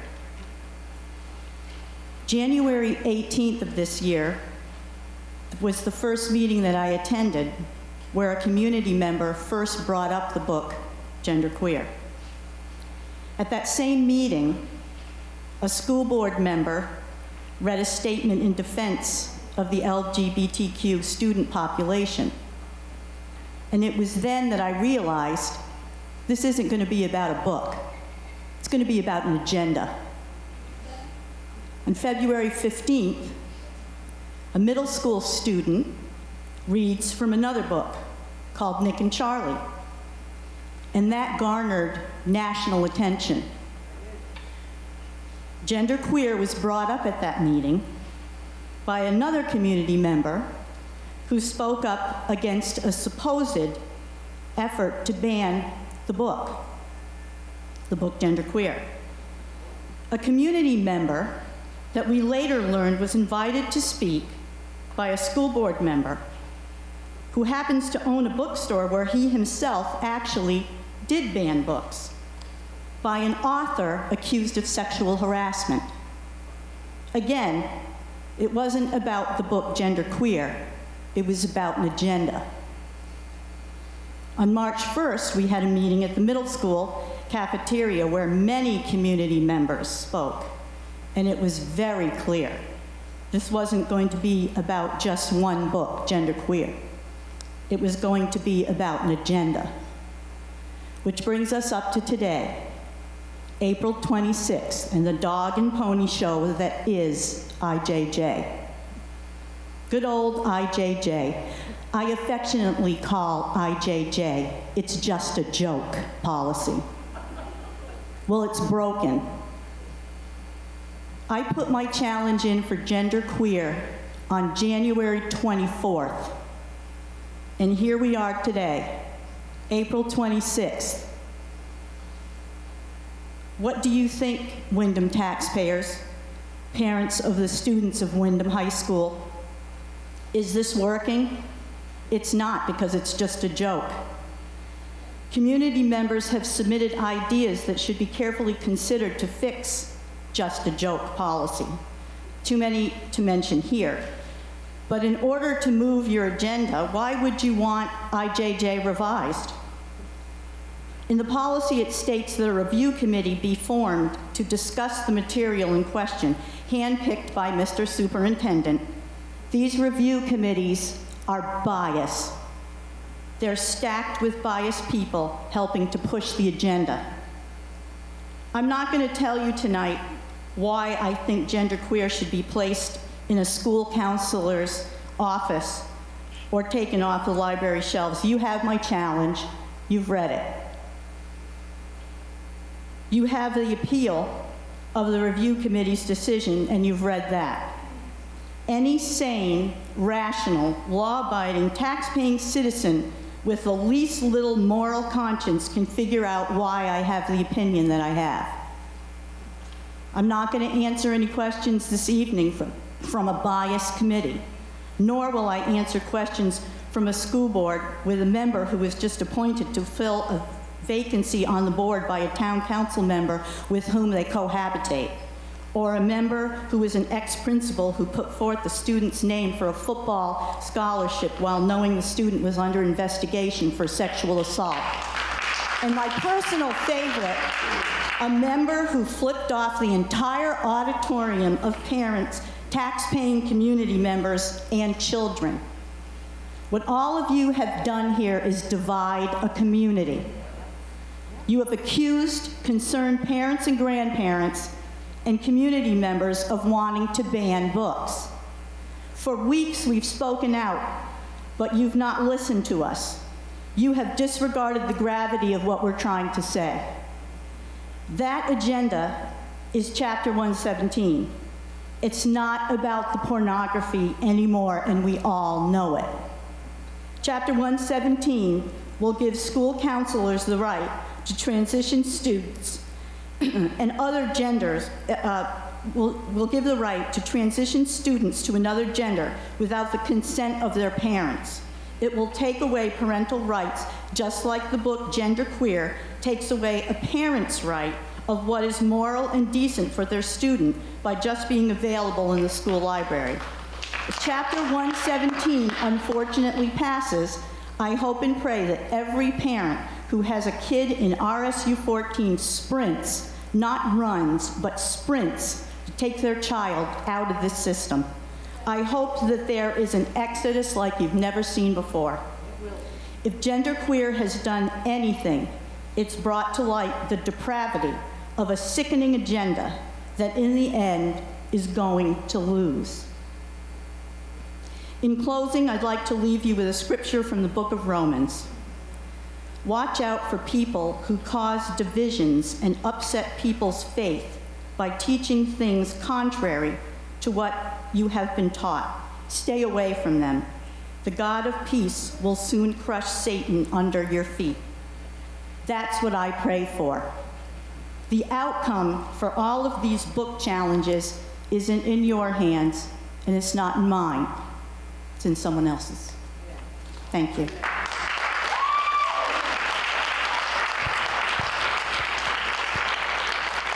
Are there any questions from members of the board? And is the third complainant here?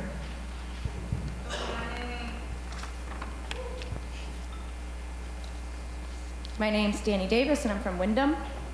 Like you said, you have the pages of appeal in front of you, a lot of good information in there. I had an original written challenge, the written appeal, 3 months of emails, and 3 months of public comment. The fact that you're asking this and setting this up is entertaining, and I'm not going to play the game. IJJ is a joke and a failure. You all know it. And this is a dog and pony show, and I will not perform.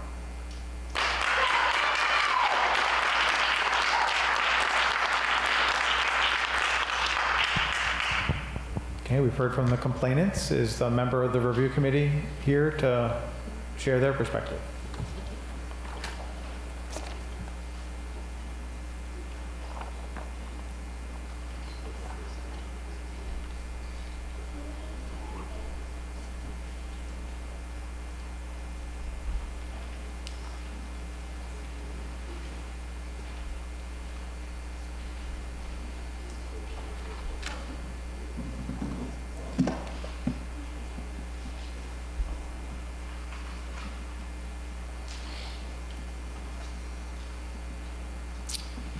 Good evening, I'm Ryan Karen. I will be speaking for the review committee who's here with me tonight. Kelly Bragdon is not with us, but she's listening in via Zoom. Our committee's challenge was to review and examine the materials referred to us, to check general acceptance of the materials by reading a range of reviews, to weigh the value of the material in light of the policy and the school unit's educational mission and programs. So this was weird. This is the first time that this policy was put into effect, so we spent some time looking at the policy and developing a process to look at the material. And I'll walk you through the process that we followed, and then the things that we looked at, and then how we came to our recommendation. A quick summary of the process. Each member of our group read Genderqueer Memoir. We read a variety of professional reviews on the book and reviewed each of the citizens' challenges that came in for the book. We read, researched, and then we spent a total of 8 hours discussing the process, the book, the challenges, and the different pieces. The committee reviewed the material based on the criteria for selection of policy in policy IJJ by working through each criteria item A through M.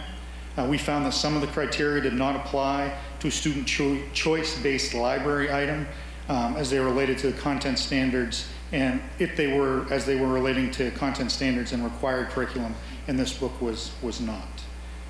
When we considered the school unit's educational mission, as we were asked to in IJJ, we referred to a number of documents that included the RSU 14 2021 to 2026 strategic plan, the RSU 14 core beliefs, the RSU 14 mission statement, the Maine Department of Education's guiding principles, and the Wyndham High School Library mission statement. The committee found that when reviewed as a non-instructional library-based material, Genderqueer did meet the criteria selection in accordance with the current policy IJJ dated March 16th, 2022, and that it does have value to the population of Wyndham High School. Policy IJJ asks that we obtain recommendations, reviews regarding material from appropriate, reputable sources. Genderqueer earned a starred review from the School Library Journal, which recommended the book for grades 9 and up. Additionally, Genderqueer earned a Stonewall Honor Award for nonfiction from the American Library Association, recognizing excellent work relating to LGBTQ+ community, stating it was a great resource for those who identify as non-binary or asexual, as well as for those who know someone who identifies that way and wish to better understand. The selection policy says the board seeks to provide a wide range of educational material at all levels of difficulty with diverse appeal and representing various points of view. Learning different opinions and points of view is a key component to being able to understand and respect diversity while developing empathy as outlined as core beliefs of the RSU within the strategic plan. The report that we shared on 3/24/23 reviews each of the sections for the criteria A through M in more detail. Some additional considerations. We spent some time talking about the appropriateness of the book for the age span at Wyndham High School. We found that recommended appropriate age range varied a bit. Reviews contain recommendations for students from grade 9 and up, grade 9 and up, from 15 up, 16 up, and as a YA, or young adult reading material. Additional research that we came across noted that when speaking in reading material, young adult refers to ages 12 to 20 in terms of books in libraries and materials. These ranges are included within the Windham High School population. On the question of, is the material pornographic? We found that the primary purpose of the writing and imagery was not to cause sexual arousal, but to describe one author's experience. It was a memoir that outlined the coming-of-age story. When taken out of context, some of the illustrations can be shocking, but when taken as a whole, the focus of this work was not sexual. We addressed parental consent. The committee discussed different ways that parental notification or consent could be applied to choice-based library materials. We reviewed policy IMBE, which relates to accommodations for sincere beliefs in required instructional materials, but not to choice materials. In the end, after discussion, we encourage the board to consider looking into ways to allow parents or guardians to restrict the reading or viewing of particular materials for their student, while in no way infringing on other parents or guardians' rights to permit their children to read or review the same material, which is not currently a part of our policy. And then finally, instructional versus library-based materials. The committee encourages the school board to continue to consider delineating the difference between selecting required instructional materials and choice-based library materials within policy. Thank you. Are there any questions from members of the board?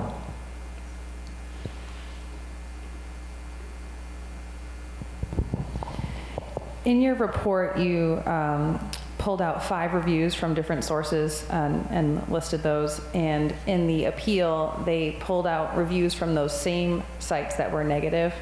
I wondered if in your research for this book, if you came across those negative reviews and how that fit into your determination.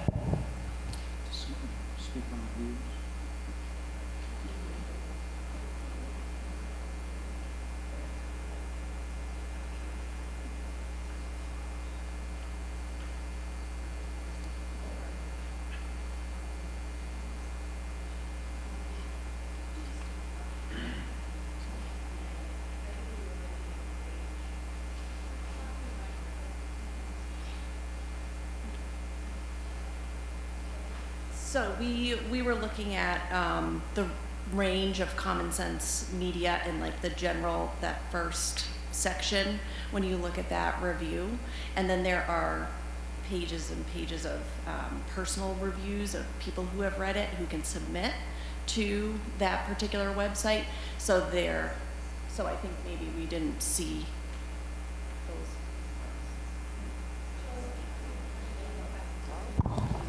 Can I clarify that? Okay, just to make sure that I understood what you're saying. So like Publishers Weekly, Shelf Awareness, these things that are listed here, you read the reviews that were from those sites and not individual people that submitted. Is that what I'm hearing you say?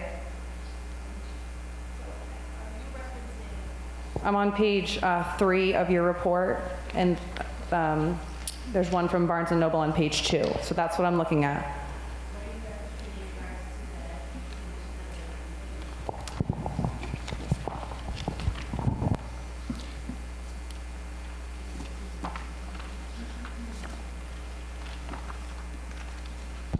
Page 6 of the appeal lists those same sources and cites some negative reviews. So I just wondered if you had come across that. On the sites, there's the summary reviews, and then there are a variety of individual reviews. And we looked at the summary review, the professional reviews at the top of the site.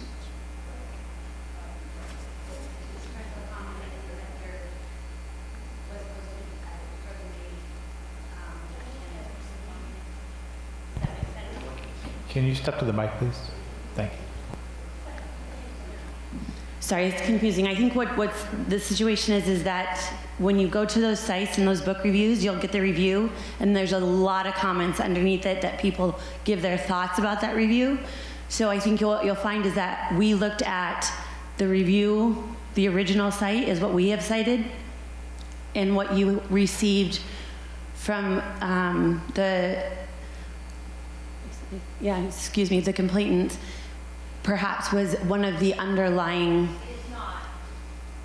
Well, I don't have the resource that I don't know exactly what you're talking about, so I can't clearly state exactly where they got it from that you're referring to, but I don't know without your exact reference which one you're speaking of. But that's how it works, is that there's a site and then there's lots of comments underneath it, literally hundreds in some of these. Okay, thank you for clarifying that you were referring to the site review. That works. Are there other questions from members of the board or the review committee? Yes.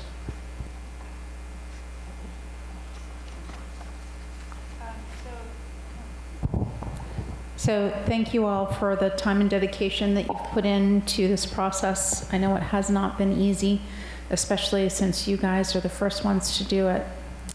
And obviously, everybody, at least one thing everybody agrees on in this room is the policy needs work, right? So if we can agree on one thing, that would be it. As we've gone through this process, the overall process, the enlightenment that's come to the public stage over the last few years, because it really has been the last few years, one of the things that I found was interesting when I started paying attention a couple years ago, and shame on me for not paying attention before then, was the school strategic plan was just revised a couple years ago. And one of the key parts of it, in which you reference in your report, is that core belief number 1, equity and inclusion, part of it says, district's goal is to develop a collective understanding of practices that embody equity and inclusion. So I think by now, if anybody's been paying attention, we all know what equity and inclusion mean and what they refer to when it comes to education. But one of the things that I found interesting with all of the public comment over these months has been the talk on both sides, from professionals, from students, from parents, from grandparents, is the increase of harassment and bullying since the start of the push for equity and inclusion efforts. So I'm going to ask the question, is that accurate? Have we seen an increase from your perspective, I'm not asking for hard numbers, from your perception, has harassment increased since we started focusing education around equity and inclusion efforts? From my perspective, in 16 years of being a principal in 3 districts, I have not seen an increase in that type of behavior within the student population, no. Okay, thank you.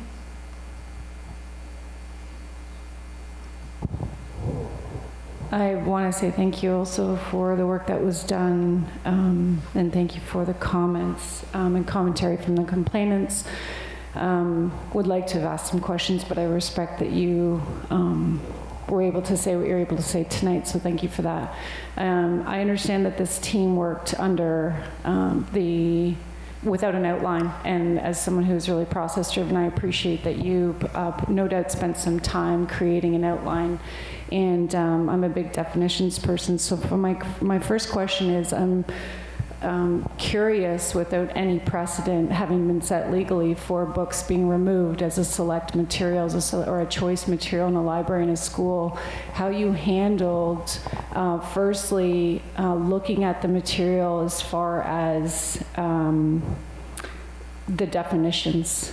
And I'm specifically talking about, I understand very clearly what obscenity looks like as far as a definition, but without any precedents having been set in schools for this particular book or pornography, I'm curious how you dealt with the references, not the images. I understand your position on it not being stimulating, and that fits, but with respect to the references within the material, how did you deal with the pornography site that was listed, and how did it fit into the selection criteria?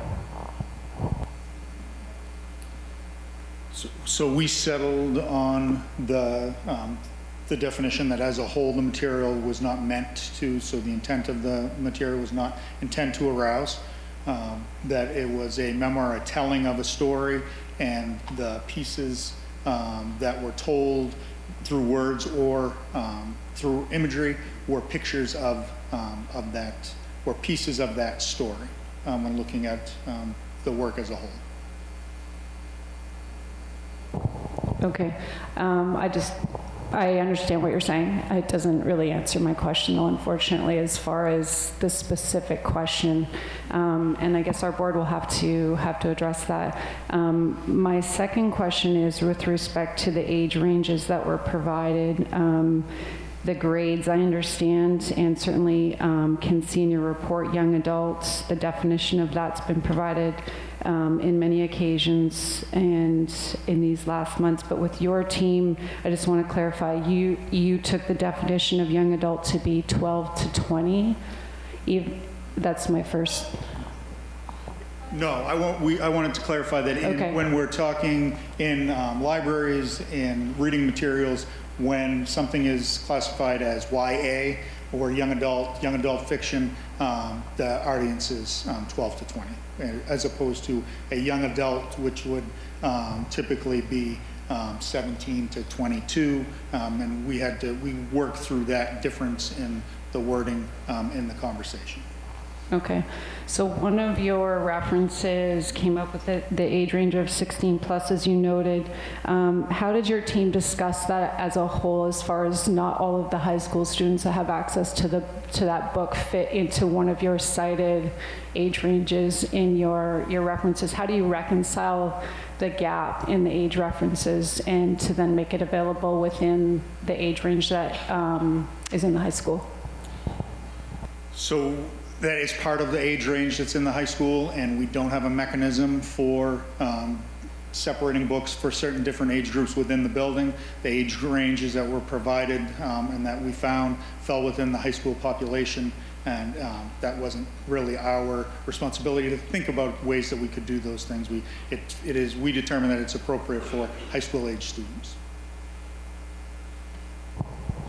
So can I ask another clarifying question on that one? If you had the ability to restrict the material to an age range within the library, would you have done that? Given the policy as written, we would not. And that's not our responsibility as a committee. Our responsibility is to look at the material and see if it fits the policy. The current policy? Yes. Okay, I understand. Thank you for clarifying. And then you noted, sorry, I just had one more note about the recommendation. Was it the policy's discussion or the team's discussion that it would have been helpful for you to see an exception clause of some kind for select library materials separate from curriculum, because IMB applies to curriculum materials exclusively? We had a conversation around the absence of that's in policy. Parents, and as a principal, I've worked with parents around instructional materials and alternative materials, and then we don't have that in policy. It wasn't a, we should do this, we shouldn't do that. It was a, we found that interesting, we wanted to share that. Okay, just in the absence of having the ability to have the exclusion. Okay, thank you. I think that's all I had. Are there any other questions? Seeing none? Thank you very much. Thank you very much. So we've heard from the complainants who are requesting that the material be removed. We've heard from the review committee, which is suggesting that the material remain in the high school library. Are there any differing third perspectives out there?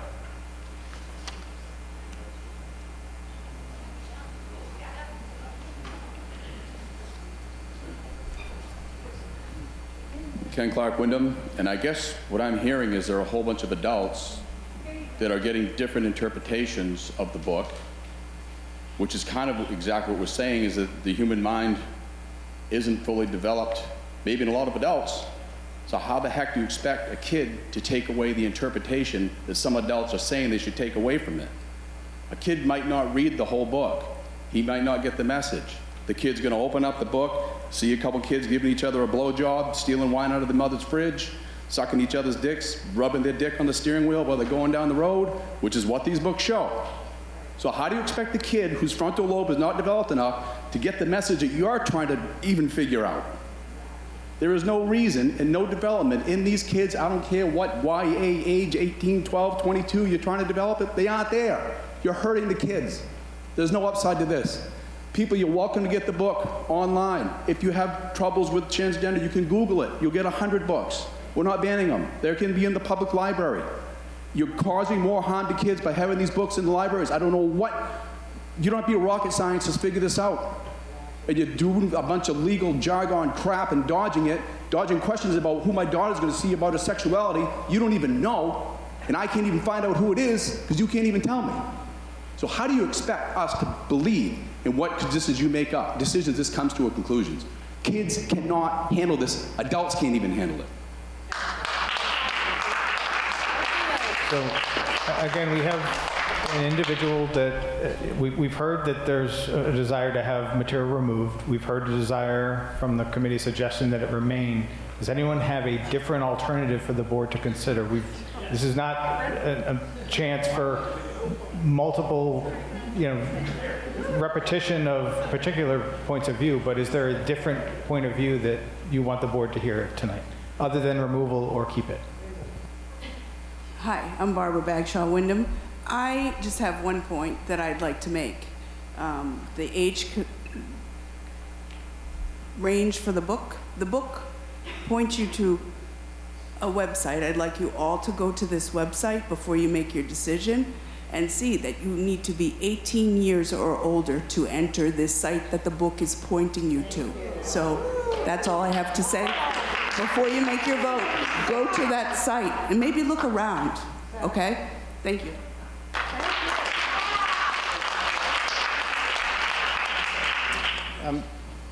Either the book committee or the school board, I'm asking if you could define pornography for us so we can understand where you're coming from. And I'd also like to ask if you can show any case studies that this book saves lives. Thank you.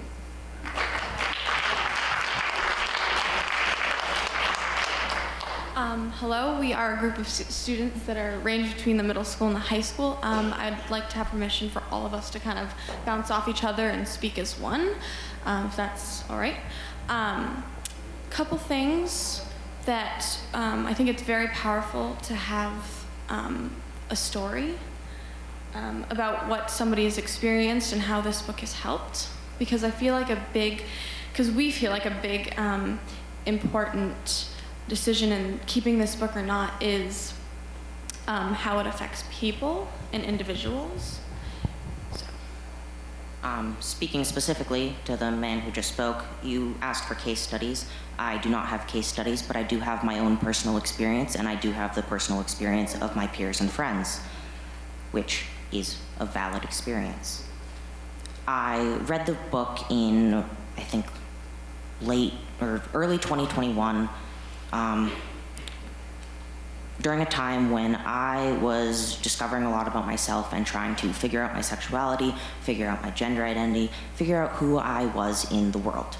And at that time, I was already pretty sure that I was transgender, and I already knew that I was gay, but I was alone. I was completely alone in a world where it is consistently shown that I do not belong. And to Kristen, who said that students are not receiving hate, students are not receiving these things, we very much are. I've been specifically targeted in public, I've been specifically targeted in the school, constantly barked at, constantly called slurs in school. If that's not an example of hate, I don't know what your example of hate would be. But this book made me feel less alone. This book did help save my life, and it's a book that can genuinely help people. If it doesn't apply to you, yeah, you're not going to understand most likely why it's important, but it is important. And just because you don't understand does not mean it's less valid or less important. Hi, I'm Victoria. You guys, You guys had asked for options that wasn't completely remove it or completely keep it. I would like to recommend a third option, which we have discussed a lot in public comment, which is increased parental control or something, just something where if a parent doesn't like the book, they can restrict it for their own kid, but they don't restrict it for everybody. Because like we've said, this book is very important to a lot of people, but if parents don't feel comfortable with their child taking it out, then maybe some sort of negotiation where there's more parental control would be a third option. And while I very much agree with the people who just spoke, I'd also like to point out that there is a lot of attention and media drawn to especially these meetings and this book. And I know a lot of kids in the middle school, and I'm sure more in the high school, who watch these meetings on their TV. I'm pretty sure students are very much well aware of what content genderqueer contains. And it's addressing something that was said earlier. No one's just gonna kind of stumble upon it anymore because it is so much, it's so publicized and it's been made such a big deal that nobody doesn't know that book anymore. And also, because people aren't gonna stumble upon it, the people who check this book out are people who know what's in it and the people who need it. So that's a chance to save a life if we can. So I want to say we're here, we're students. We might not all look the same, but we share the same want for people to have that choice. And if we can have any way that we can get that done, please, let's accomplish that together. Thank you. So we're coming up on the end of the hour that the board has allotted for this portion of the agenda. The board has heard from a number of individuals, both through public comment and through this portion of the agenda, that the book should be removed, and heard from a number of individuals, public comment, and also this portion of the agenda, that the book should remain in the high school. Does anyone have a different alternative that the board should hear? That would be your time to do that in the next couple minutes. Yeah, I'd like to share an alternative. I want to share the alternative from a community perspective as a community partner in running a state licensed childcare facility that has to follow the rules for licensing for childcare facilities. And it says in the rules for licensing, which goes through the age of 12, if I have a 12-year-old in my after-school program, that exposing a child to profane language, depictions of violence, use of illicit drugs, or sexual content is strictly prohibited. It's considered child sexual abuse. Okay, please consider that. If you go to the Center for Disease Control, which I'm sure all of you are very familiar with, it outlines in their materials that showing pornographic images to individuals under the age, not of 12, 18, falls into child sexual abuse. So I'm going to ask you, that's a different perspective, and I'm asking you as a community provider here that takes care of children. We've taken care of hundreds and hundreds and hundreds of RSU 14 kids. You consider what the state of Maine says in all of these other environments, and there should be overlap in our public schools. Why would you follow CDC recommendations for COVID, but you won't follow CDC recommendations for child sexual abuse?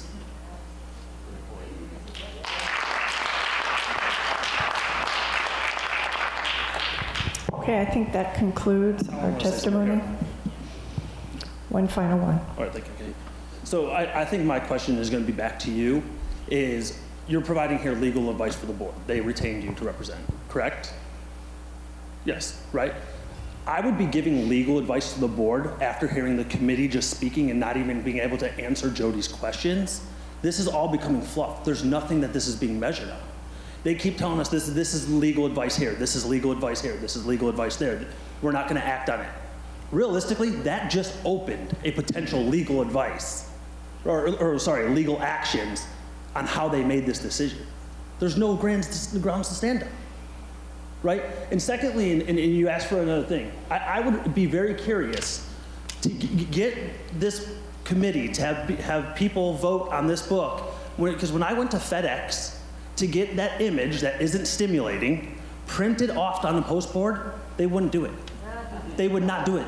They classified back with pornography, and I'm going to share the email to you, okay? This is opening a legal issue. I'm not an attorney, but you know this opens legal issues. I want to thank the testimony of the complainants and also the committee testimony.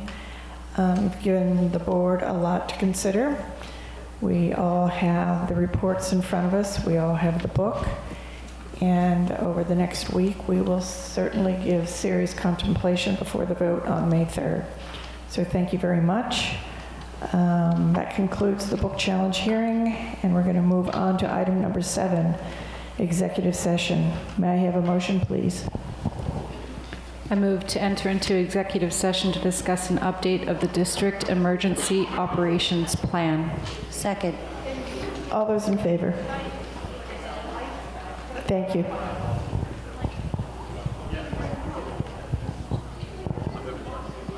If you want.